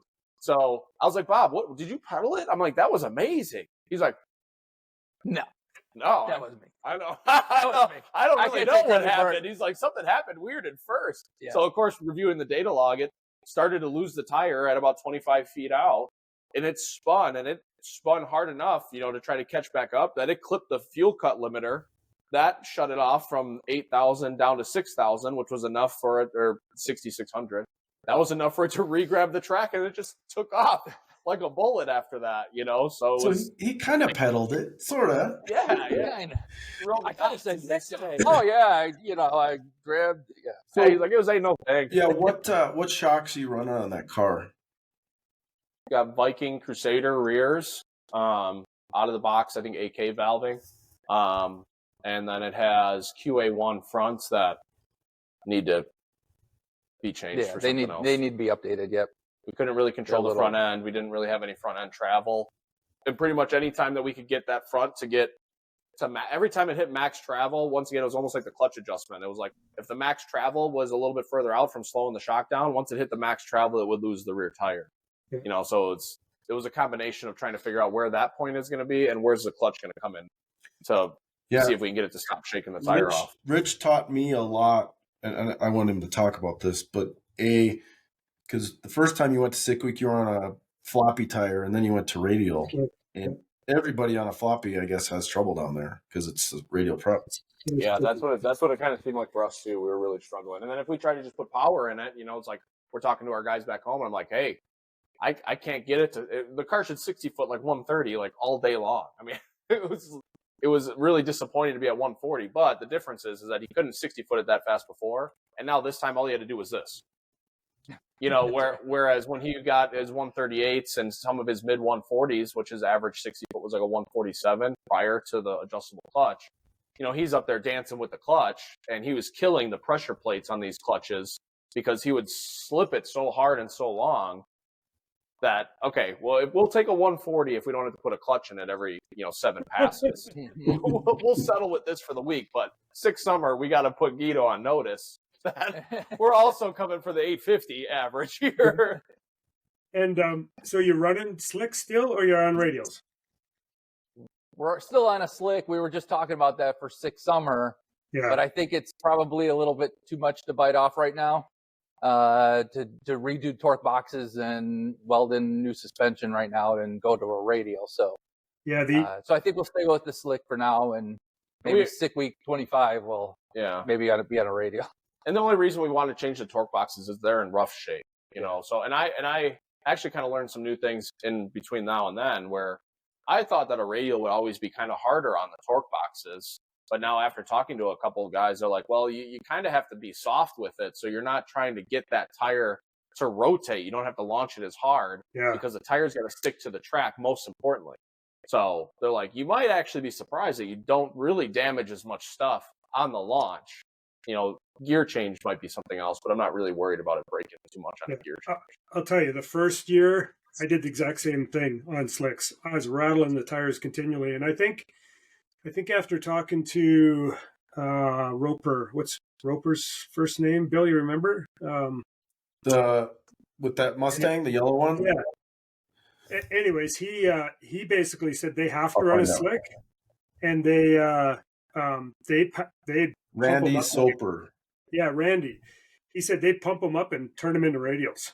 They pump them up with like 20 pounds of air. They run a tube, and I think if I was forced to run a slick on a sticky track like that's what I would do. But it was a game changer. When I went to radials down there after the first year, it was like, well, I made 6 passes in 2023. Every one of them hooked.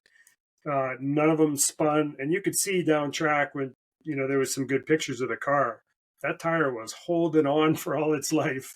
But it just worked so well. And the clutch tune-up is substantially different when the tire hooks and doesn't turn.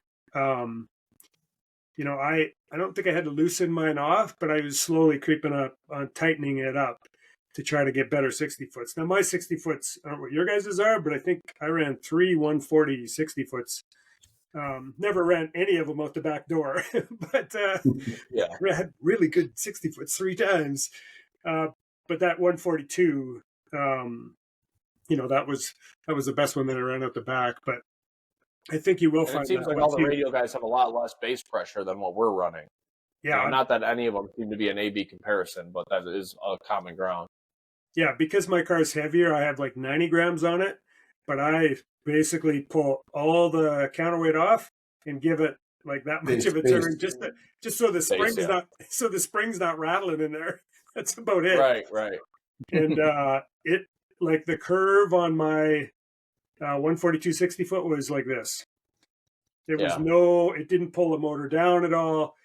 I actually have to go and have a look and see how long it slipped for, but I bet you it was 0.9 of a second that slipped the whole time. And another note, I just pulled the transmission out and measured the clutch and stuff, and it wore 8,000 miles and 10 passes. So that's awesome. Can't be mad about that. Nope. I shimmed it a little bit, threw it back in. Ready to go make some. Now, do you cut anything or surface anything, or you just measure it to see how wore out it is and put it all back in? I was rebuilding another transmission and I cut my finger, but that's all. No, I didn't cut. I didn't resurface it or nothing. Yeah. But okay. It was. I'm trying to think when I sent it. At some point last year, I sent it back to Kale and had him put new inserts in and freshened it up for me. But what RPM do you leave at, Rich? 4,300 is what I left at. Yeah. Pretty much the whole week, and about anywhere from 2 to like when I did 142 60 foot, I only had 3 pounds of boost on the launch. Like I think when I went, what kind of torque will that make? At that 1,000, yeah, probably 1,000. Yeah. Mm-hmm. We can't make 1,000 ever at any RPM.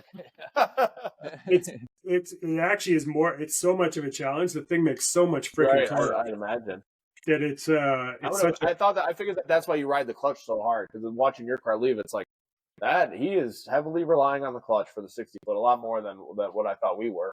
Yeah, but you could there was some really good video of my car this time where it was power wheeling until I shifted out of first gear. Like it was, that clutch was doing its job. And Chad and I were chatting about that too, where, I really worked the clutch hard, but I worked it hard, but it still only wore like 20 thou off. Yeah. I mean, sure. That's what it takes to do it. That's what it takes to do it. I think I wore 20,000 off just on a drive to McDonald's or something, trying to figure out how to drive the thing.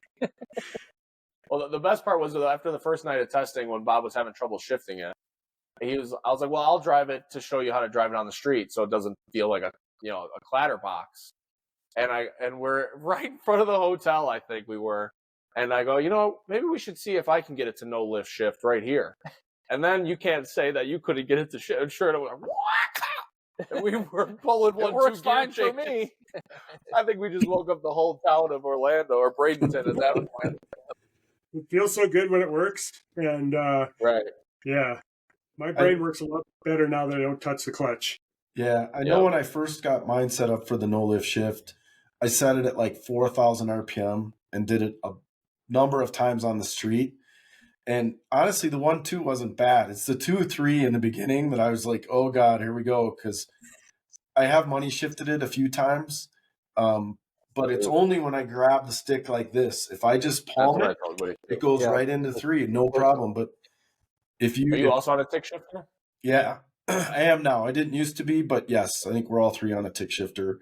And we're all 3 on G-force gear sets too, if I'm not mistaken. Yeah. And so what's your what do you cruise down the highway at? What's your 6th gear? Is it a 0.63? Still a 0.63 in his car, yeah. Yeah. All mine's a Liberty gear set in mine, which is why I have spares. But and do you, they're both 6.3s, yeah.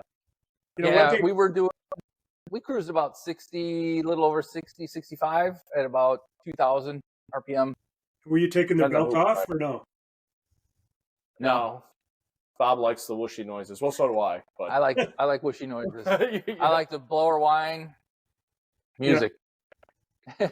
So when I did have one, I had a F1C on the motor that's in the car, but I'm driving like 2,000 miles back then, and so I would just take the belt off. And for a while, I was taking tubing off and putting a filter on, and eventually I just said, all I did was take the belt off, suck right through the ProCharger. It drove on the street just fine like that. So yeah. But now with the turbo setup, don't do anything other than drive at 80 miles an hour. When we annihilated the belt in testing on Friday, when we did the 6 week shootout, so they were doing that, and we annihilated the belt. Once he was getting a hang of it, that's when we started breaking shit. No, I'm glad that we went down there early, because once his shift times were going from the 380 range and quickly went to 250, then it was like he came back. There's a little bit of belt shrapnel. We're like, well, what the hell is going on here? And we see that the leading edge of the cog belt was about 1/8 inch, 3/16. So it was starting to wear. It was riding up the idler pulley, and the edge of it's pretty sharp. So it was throwing some belt off of it. I was like, oh, that's something to be concerned about, because they're like $250 a piece, and who's going to have a cog belt that's going to fit this application? We had like next day one from Jegs, because he had a spare, but we were now going to use it, and we're not even in competition yet. So we order a new belt, and we figured that the belt bracket would swing forward. Even when you rev the car, you just rev it, you would see the belt would ride forward on the cog pulley. We're like, well, just imagine you're trying to make that thing go from blower speed, 74,000 RPM, down to 52,000 RPM in 250 thousandths of a second. That blower does not want to be bolted to this engine. It doesn't want to be anywhere in this equation right now, And I was concerned about that leading into it, which is why I thought we would get to a point where the clutch would look like it was kind of loosening up on the gear changes, which we did not get to that point. It was, I think we had maybe 2 passes that I could see on the 1-2 gear change that the clutch and the RPM let go from each other, and then they coupled back up. Because I was talking to Pat at Ram and Tony Gillig, who's also local at Flat Out Gaskets, and in their like Mountain Pro Stock motors, that's what they look for, because they can't slow that much mass down that fast. So the clutch does let go on the gear change. I'm like, oh, that was like the 70% reason why we decided to go the adjustable clutch, was so it wouldn't break ProChargers. Yeah. So I'm like, because if the ProCharger starts breaking, this is going to be a really expensive power adder, We went up, we went up there with that shredded edge, and then he raced Vanderhoof, which was pretty cool. Yeah, that was fun. That was fun. And you could see in the rear GoPro that as soon as he lifts off the throttle, do you guys clutch your car as soon as you finish? I do. Yeah. What do you guys do? Just clutch it, or you let it decel? I decel a little. I decel a little, and then I'll clutch it and put it in neutral. Okay. What about you, Rich? I typically clutch it, and I tell people that it feels like you can push your clutch in, my clutch in with a pinky on the starting line at 7,000 RPM. It does not feel like that. Like the counterweight is working. Yeah, especially 90 grams on there. Yeah. So Bob initially decels also, like you do, Bill. And you see in the rear-mounted GoPro, as soon as he lifts, you just see a poof of smoke and like dust. And later to find out that the belt just vaporized. I mean, we couldn't find one bit of the belt that was any bigger than like a shred this long by like that wide. That was the biggest piece we found. And it was in the intercooler. So like, basically, we found it after the blower chewed on it. So basically, the piece of belt you were finding were somewhere between $1 and $5 a piece. Yeah. Be an accurate representation of the situation. That's right. Since we just have a bell mouth on it, no screen or anything, it sucked a little belt in. Yeah. So thankfully it didn't mess it up too much. So that's interesting. The intercooler, a nice filter. Yeah. Yeah. So I had for a little while I ran nothing on the turbos. I take the air filters off, and it sucked the middle section of my coolant overflow hose in one of the turbos and just ate it and wrecked the turbo. And then I went to turbo guards for a little while, but on those flat screen ones, I was seeing some restriction. Filters are usually better. So what I actually have now are they look like regular air filters, and they're from On3 Performance, but they're stainless steel with no like cotton in them, and you can actually see through them. But it's also got the center cone, and there's so much surface area there. It's to Can't keep run away from it. big stuff out. But I think there's probably no flow restriction, but Right. it's not going to wreck a turbo because it won't suck anything in it. Yeah, we've tested air filters, turbo guards, bell mouths, and really where we start to see the power loss, whether it's mostly on the ProCharger stuff, because that's what we have a lot of. It's as soon as you start adding like radiuses. So I would rather have a cone filter stuck on the back of the blower, breathing header air, than being like, oh, well, it would be good to get cold air. No, just get a big intercooler and suck in the hottest air you can get. It doesn't matter. Let the heat sink do that job. But as soon as you put like a radiused entry, as far as like a 90 into the inner fender well, then you just written off like 40 horsepower. You're better just having an open mesh. And the turbo guards and the supercharger guards, they seem to cut too much.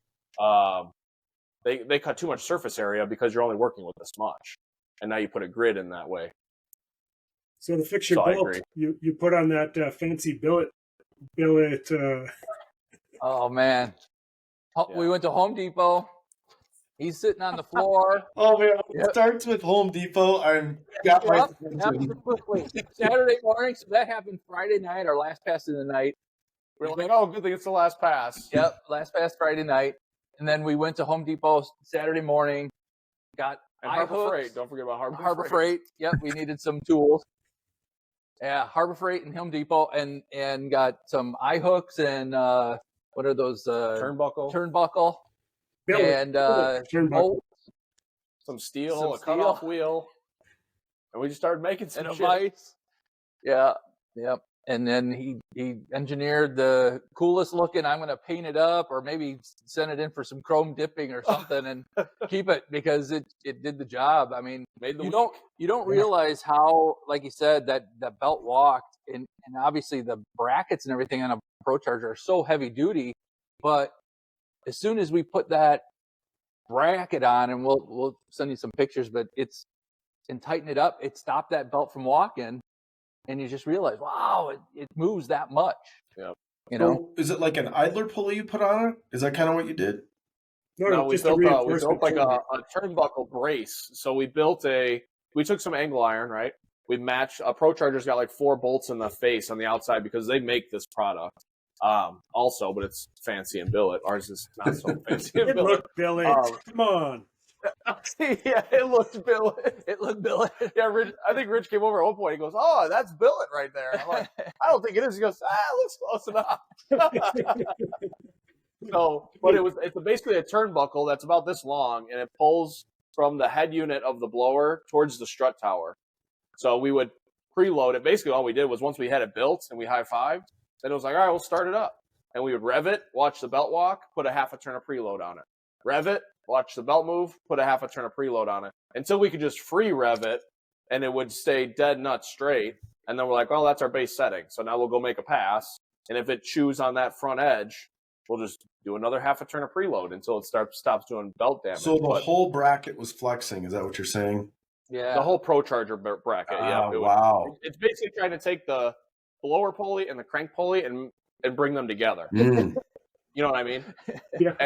And so much so that his crank sensor in this demonstration is over here, and we would get RPM sync issues when it would really start to pull, like from 6,500 to 8,000. We would have like 2 dips where it would drop RPM signal. And we're like, well, it's set at 50,000. So I mean, I don't really want to tighten it up any more than that. Well, it must be. I mean, it's hard to think about that, but you don't want to know. You don't want to know. I don't want to think about that. I try not to think about that. He said to me, he goes, yeah, think about what that crank is trying to do right now and trying to leave your engine. So I said, I don't want to think about that. So, Rich, tell him how much power difference you saw when you went from the ProCharger to the turbo at the same boost level. Uh-oh. Which will make you realize how much power is getting fed by that belt. It was over 200 horsepower to drive that thing. Yeah. That's what I would expect also with his application. And I was driving down the highway, and the pulley departed the chat underneath the car. I seen it flying out my rearview mirror. I'm like, oh, Oh God! Don't hit any. I think the time. Hopefully that's not attached to a balancer. Yeah, that time it wasn't, Wow. but another time I had balancer issues then too. But Yeah. so we talked about the clutch. So the transmission's a T56 Magnum with a G-force gear set. Yep. And it's still got all 6 gears.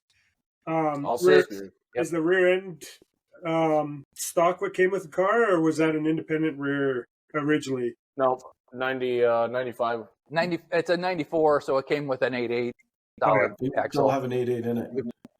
Yep. Nice. And no twist And input shafts? 411? Yeah, it's got a 410 gear. 410. Oh. C clip eliminators. The rear end isn't anything super fancy. It's gone through upper control arms like they're free for some reason. Trash is upper control arms. He broke them all day one of 6 summer. 6 summer, we broke at Cordova. We broke the right rear shock, the upper control arm, and Lower. bent the lower control arm. Yeah. That was a chicken or the egg. One of them let go first, and Yeah, we're not sure exactly what it was, but yeah, snapped the coil over in half in the back, and Sounds like you're really hard on stuff, Bob. a little bit hard. A little bit hard. The 5,500 RPM launches we had to reconsider. But I got a lot of airtime at Cordova, so that was the upside. You know? I was on about 20 minutes while I tried to jack my car up and dolly it off since it couldn't roll anymore. Nice. But we went. Yeah, we went into. I'm forgetting the name of the. Got all the pieces from Trick Chassis. That's it. Oh, Yeah. Trick Chassis had all of our suspension. Not Home Depot. no, not We that time. didn't have to run Home Depot that time. But Got all the upper and lowers and shocks and fixed it at Cordova and left the track at about 11 o'clock that night, and we finished. And so that was pretty cool. And then those uppers were damaged. Right the day before we were leaving, I was like, we were driving around the parking lot and heard something weird, and I said, we got to throw it up on the lift, even though it's like, I know you're here to put it on the trailer and leave, but we got to put it on the lift. And sure enough, the control arm was the design of it is not desirable. You know, they saved us, but at the same time, I texted him and I was like, hey, you got to change this. You know, you got to box the top, and there's no triangle in this shape. That's your problem. And it would pull the center out. So now what would be boxed in, now the centers were pulling out, Oh no! and it was bending the center of yeah. But yeah, it's an 8.8 C-clip eliminators, 410 gears. It's got a spool, 35 spline axles. Nice. And Stock location mounting locations. and you said you were only cruising at like 60. Are you? This was the one piece we didn't talk about with the air to water as compared to an air to air. Does it run hot, or you just don't like to No. drive fast, Bob? Only 100. I'm not I'm not I had him drive a lot of the time. We were breaking, like I said, we broke rockers, but for whatever reason when he drove it never broke. And I'm thinking, could it be my shifting, breaking rockers? How does that Driving work too out? slow, I don't man. know. Yeah, and I think that's when they broke. We were pulling away from a stop, and all of a sudden we're getting a miss. And I'm like, oh, shut it off. All right, pull over. I think it's another valve timing event situation because we the first day it's got this drivability concern like 1800, 2000 RPM, and that's where Bob cruises it, but it doesn't like it there, you know. So I'm on the laptop for the first 40 minutes of the drive. Add timing, take it away. Add fuel, take it away. Vice versa. I was like, whether it's an interference problem with the ECU and the box on top of each other or whatever it is, it doesn't want to be driven here. So, and I don't know if that's causing a misfire that is now banging these valves around unexpectedly during their firing events. Yeah. So that was my theory. So when Bob's like, "Oh, do you want to drive?" I'm like, "Yeah, I would love to drive." I'm driving 76 miles an hour at 2,300, and I'm asking Bob, "Is it frowned upon to pass other guys with trailers?" You know, I'm like, It is he's not. like, "I don't think No, so." I'm like, That's everybody. I'm like, I'm not going 54 with these Turbo 400 guys. I would go crazy. Well, No. I tell you what. I'm actually going to switch mine back to the 0.63 overdrive. I've had the 0.5 in there for a while, but mine runs so smooth at 2,000 RPM, and I'm good with the 0.5, but the authorities are not, because at 2,000 RPM I'm like 100 miles an hour. Right. So Jeez. I'm going to switch back because it's just so much smoother. The transmission's quieter. I might sacrifice a couple miles per gallon, but like I think there's at that lower RPM, I think it's possible there's some resonant frequencies going on that stuff's just not happy. Especially with my trailer's like 1,600 pounds, so it's really lugging it. So I think it's going to be better the other way. Now, is the transmission still in the car after sick week, or did you pull it out? It's still in. It's still in. I've already told them about the list I have for sick summer, and that it's coming back. Yeah. You know, front coilovers and a few odds and ends, and we got to look at the valve train, figure out why we're breaking rockers. I have steel Jezels ready to go in. Yeah. But you know, I don't think that's the solution, just throwing those in. So I think we got to look at what's going on. Now, are you pedestal mounted or are you shaft? Yeah. Oh, the It's like a shaft style. They're not shared, you know. So you bolt the mounting apparatus down, and then each individual rocker arm has their own, half inch or roughly 17-inch shaft. I would say that most of the drag and drive guys would say not to run an aluminum rocker. Like I've never had one and never had an issue, but I know the guys that have consistently seem to have they break them. Yeah. And I think just the cycle life of the aluminum is just what it is, and you don't have a problem with steel. So, and it's like we found it because when we were talking about that earlier on the episode, was that we would break them off the fulcrum. You know, you just peel the whole top of it off.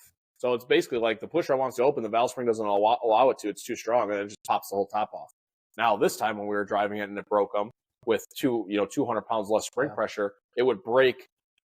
I would say it started at the base of the threads for the adjuster, and then break a mass off of it with it. You know what I mean? Like it was starting to fatigue at that location that the push rod is riding in, and then break the whole top corner off. So it was a different break when we took those. Like, okay, well now we're just fatiguing it a different way. Yeah. You know? Yeah. Yeah. I had a bucket of spares, so we were good. Yeah. Thank God. Yeah, you just hope that it doesn't hang a valve funny or do something funny. Yeah. And that's what scares me. But I've spent mine too. Every time it would just be laying right next to where it broke on the bottom side, and it was just like, all right, another one, boom, lash it. We tried to change the lash. We tried to lash it tighter for the street, and it still broke one. It didn't make a lick of difference, you know. Yeah. So only when Bob was driving, of course. When I was driving. Don't drive so slow, Bob. You got 6 gears for a reason. That's right. He's like, how fast you going over there? I'm like, I don't know, it feels good. We're right rolling. It's dark. I'm not a good passenger. 11 o'clock at night, going through the Everglades at night. Passing other guys in trailers. Yeah.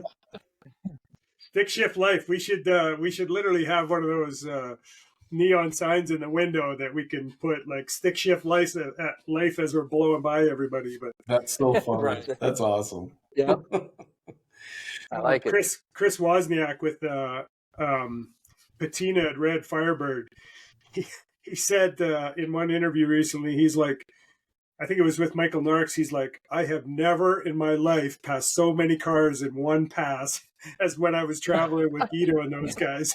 I bet it was like a mile or 2 miles of just all drag and drive guys, and they were all going slow. And we were doing 100 miles an hour. It was awesome. That part was really fun. Yeah. But then they passed us when we broke a rocker arm. Laughing at us, you know. Driving past us. Yeah. So where did you that was average? pretty much our only main issue. We had a grid box take a shit on day one. That was really frustrating. We came in, we thought we had a tune-up in the car, and then we saw the track conditions. We wanted to soften up the launch. I couldn't get connectivity to the grid. And short of throwing my laptop into the next century, I was like, just go, Bob. I don't know what to do. I can't get it to take anything. So the whole time he makes his pass, he knocks the tire off, which is what we were expecting.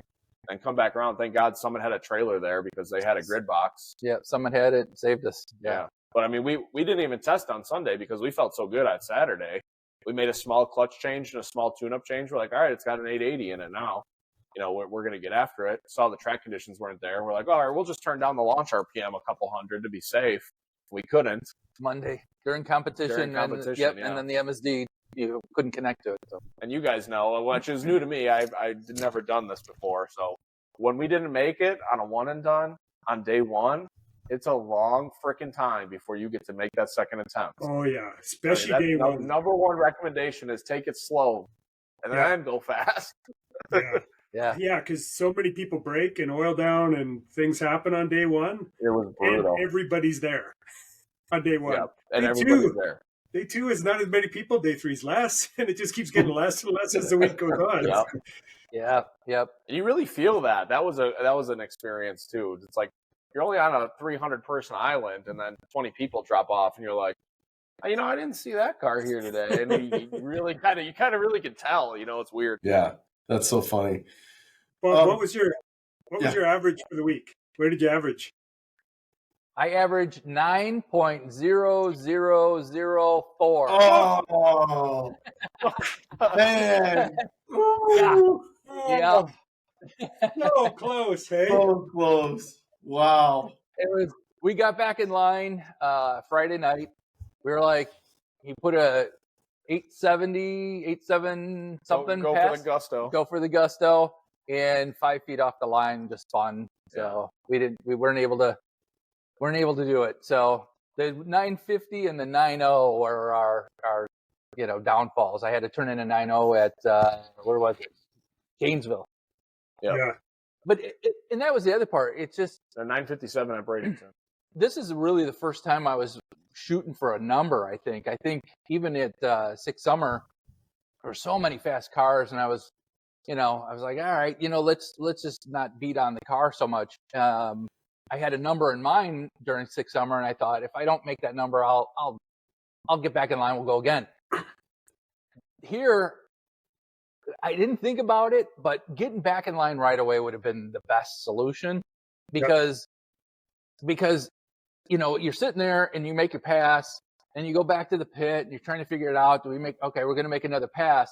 We should just get back in line, make our adjustments, cool the clutch down as much as we can, but waiting all day. And then the all runs, by the time you go, they close the lanes by the time you actually make your pass. So this is it.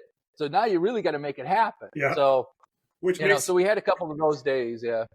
Which makes stick racing even that much because there's a whole bunch of pressure on you now too. Yeah. Everyone wants to get going, and I don't know if you do this or not, but I have a stick that I bring with me that I can push on the clutch pedal and jam it against the seat, and it keeps the clutch open. And I think it helps a lot to help cool that thing down, like between rounds and stuff. Yeah, that's what he would say. He was telling me the exact same thing. We did a hot lap one day, and he's like, "Keep your foot on that clutch pedal," So I'm in there just holding the clutch pedal down the whole time we're sitting in the lanes, and I'm pushing it through the staging lanes. He's just pushing it, Yeah. Running the fan, like you said, Bill. Run the fan, get the air going over the intercooler. Yep. It's like we just got cool. And then they were giving us a hard time because we were like 4 car lengths back from Tom Bailey. Yeah. And, there was oil downs, whatever. And then all of a sudden Bailey pulls up and there was a break and we just stayed back because nothing was happening. And they're like, somebody come up, they're like, hey, they're not going to let you guys run because you're 4 cars back with your hood open. And we're like, well, all right, well, here we come. I'm like, we'll push it up there. And then I kind of got in an argument with him. I'm like, well, because we're just like sitting back there. He's like, yeah, you're working on your car. You shouldn't be in the staging lanes if you're working on it. I was like, all right, fair enough. Sorry. Yep. Man. Just trying to get if we don't get it here, I'm gonna cry. So, well, and to think about like and it didn't really click, and it's just bad maybe that it didn't click until afterward. But I mean, the first day, our last run was my 880, and I'm thinking to myself, wow, that was pressure. That we had to turn in something decent that day, and we did it. So it's kind of crazy because if we spin or any odd things happen there, we turn in another 9 something, and the contest the whole week is different. The contest added because Bob was Mr. Non-competitive. He just wanted to complete dragon drives, and then that quickly escalated up. And then when we got to the point where we were like what you brought up, 1,000th in third place, it's like, from third place, it was like I mean, everything was on 11, right? We're watching Jeff. Is Jeff watching us? Jeff's watching us. Jeff's making posts on Facebook saying he might make another pass. So we're gonna act like we're gonna make another pass. It's like It's awesome. The back and forth of that became, like really, really fun. It added a whole nother level to it, battling for position like that. And I'm not used to that.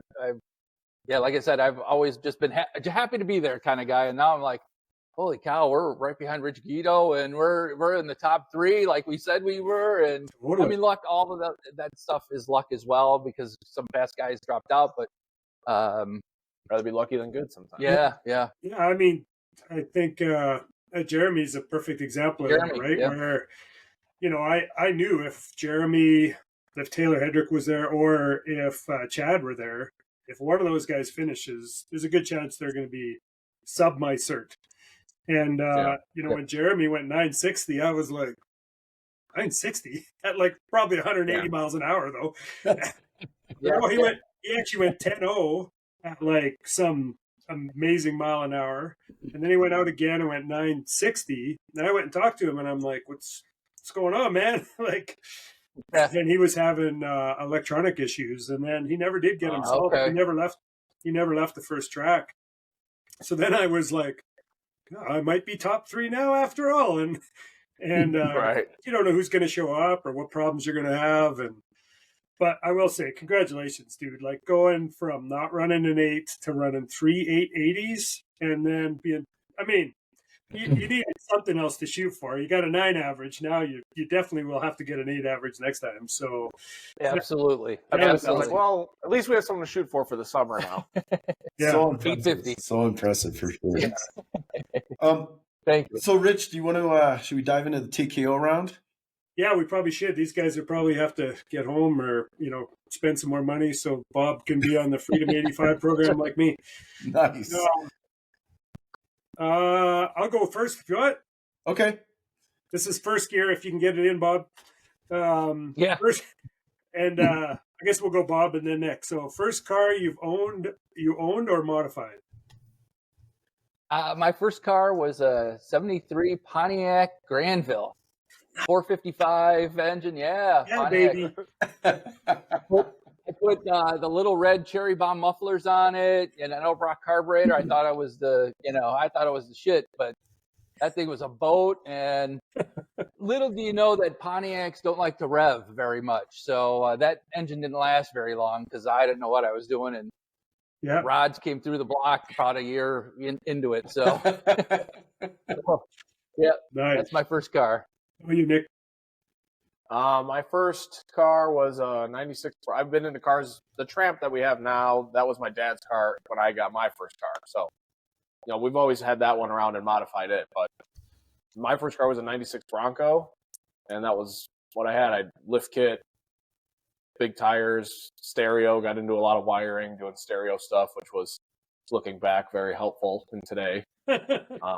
Didn't really try to make it go faster. I wasn't really looking to do that. Yeah. And then I bought a supercharged Mustang, V6 Mustang after that. And that was why I learned a lot about, the mechanic side of trying to go faster. Awesome. All right, second gear. Let's jam this into second gear. What, in your opinion, has been the biggest technology change to move our sport forward? Bob, go ahead.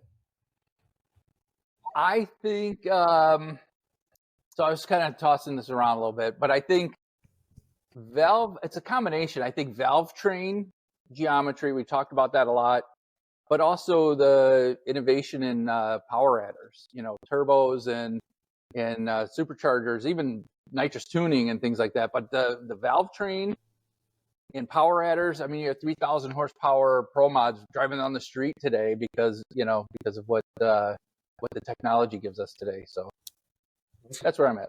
Nick?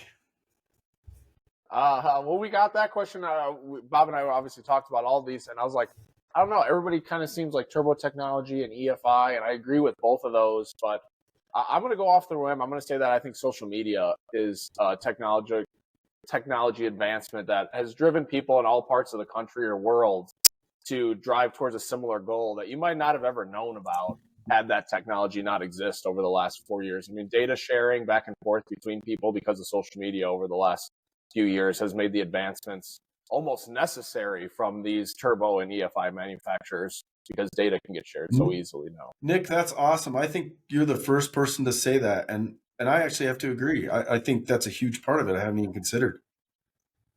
You're a smart dude, man. I like his answer. Can I change mine? Okay, this is the difficult one. So if you could spend one day with someone, who would it be and what would you do? This is a hard one. Mine's kind of, maybe some people think it's cheesy. I play golf.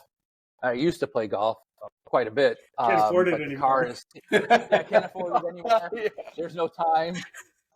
It's all been in the car. But I would golf with Michael Jordan.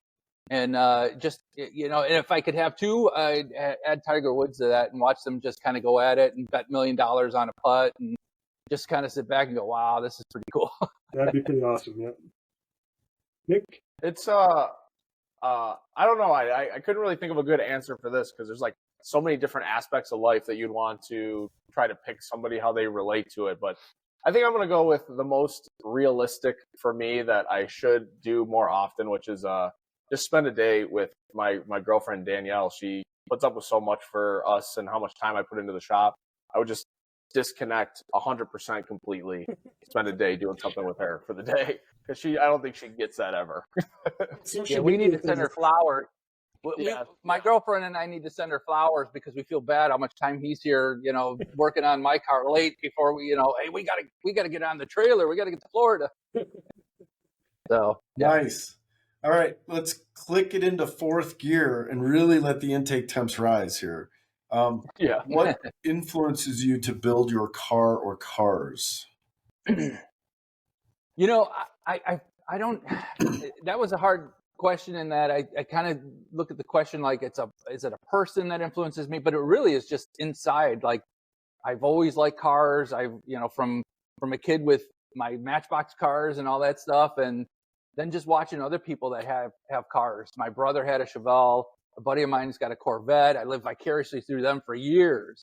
My car wasn't put together till 2019. So it was not there very long ago that I just got the car put together and kind of my vision of what I wanted and stuff. So it was always like this internal drive and sort of seeing other cars and just wanting that just ridiculously bad. I remember a podcast you were saying, Bill, I think you like a sleeper, right? Something that has a lot of power, but it's kind of sleeper. I want you to hear me coming. I want you to turn and look and then go, oh, that's sweet. Like I want it to be like loud and proud, so hence the ProCharger. And hence the ProCharger and the side exhaust and, there's no sleeper here. It's just, so I've always had that drive. Like I've always wanted something just ridiculous. And I've kind of got it. 8-second streetcar now. Like that's cool, right? Isn't that cool? Ridiculous. It's coming out of the corner panel. You got her. Yeah. Like, I'm going to do it at a stoplight one day. Yeah. and then take off like a. And then I'll just run away. Yeah, I don't do much on the street. I'm a little chicken. So yeah. Nick? What was the question? Drives? No, what influences you to build your cars? Adrenaline. I mean, at some point I was like, I think I have to do this for a living in order to make sure that I never get out of it. Like you kind of start to see that direction happen where am I going to let go of cars or do I just go all in on cars? So now that I have the opportunity to drive so many different combinations, transmissions, it's just like, it's the adrenaline rush of, what can I do to make it better? Nice. Nice. All right. He drives it much harder than mine. And we do kind of play on the street a little bit. Yeah. In Mexico. In Mexico, yeah. Okay. Question 5 or banger into first overdrive. What, in your opinion, is the secret to stick shift racing? So, what I think is data logging. I think, and I think a lot of people, I was Tattletales. talking about this, as much as I'd like Nick to be with me on every drag and drive, it's not possible. And since I'm learning logging shock settings, what base pressure, what counterweight, what tune, RPM did we leave at? So we have an 880 pass, and I need to know everything we did. So we got to log all of that data, right? So I think to be consistent and have repeatability, we got to have good data, and that is making sure I'm very thorough with documenting all that stuff. So I think that's an important piece. Awesome. Nick? Consistency is definitely the answer to being successful at stick shift racing. Whether it's data that you keep track of everything, but I can't tell you the amount of times that we've showed up outgunned to a stick shift race and just run our 940 that the car runs every time with a shitty 60-foot time and go rounds. It's just consistency for sure. Yeah, and it's hard to I think if I was to build on that, I would say being comfortable in your combination. Like we have a couple guys that we built stick shift cars for that the first time that they drove those around the block, they were like, I did not realize what you were capable of and or what I asked for. And then it takes a long time to kind of like settle into that seat, So if you're able to be comfortable in a combination, you're obviously going to also be able to be. Yep. All right, sixth gear, the final overdrive. What advice would you give someone getting into this sport? I would tell somebody to have a plan. What do you want to do with your car? Are you looking to drag race? Are you looking to show it? Are you looking to road race it? What's your plan?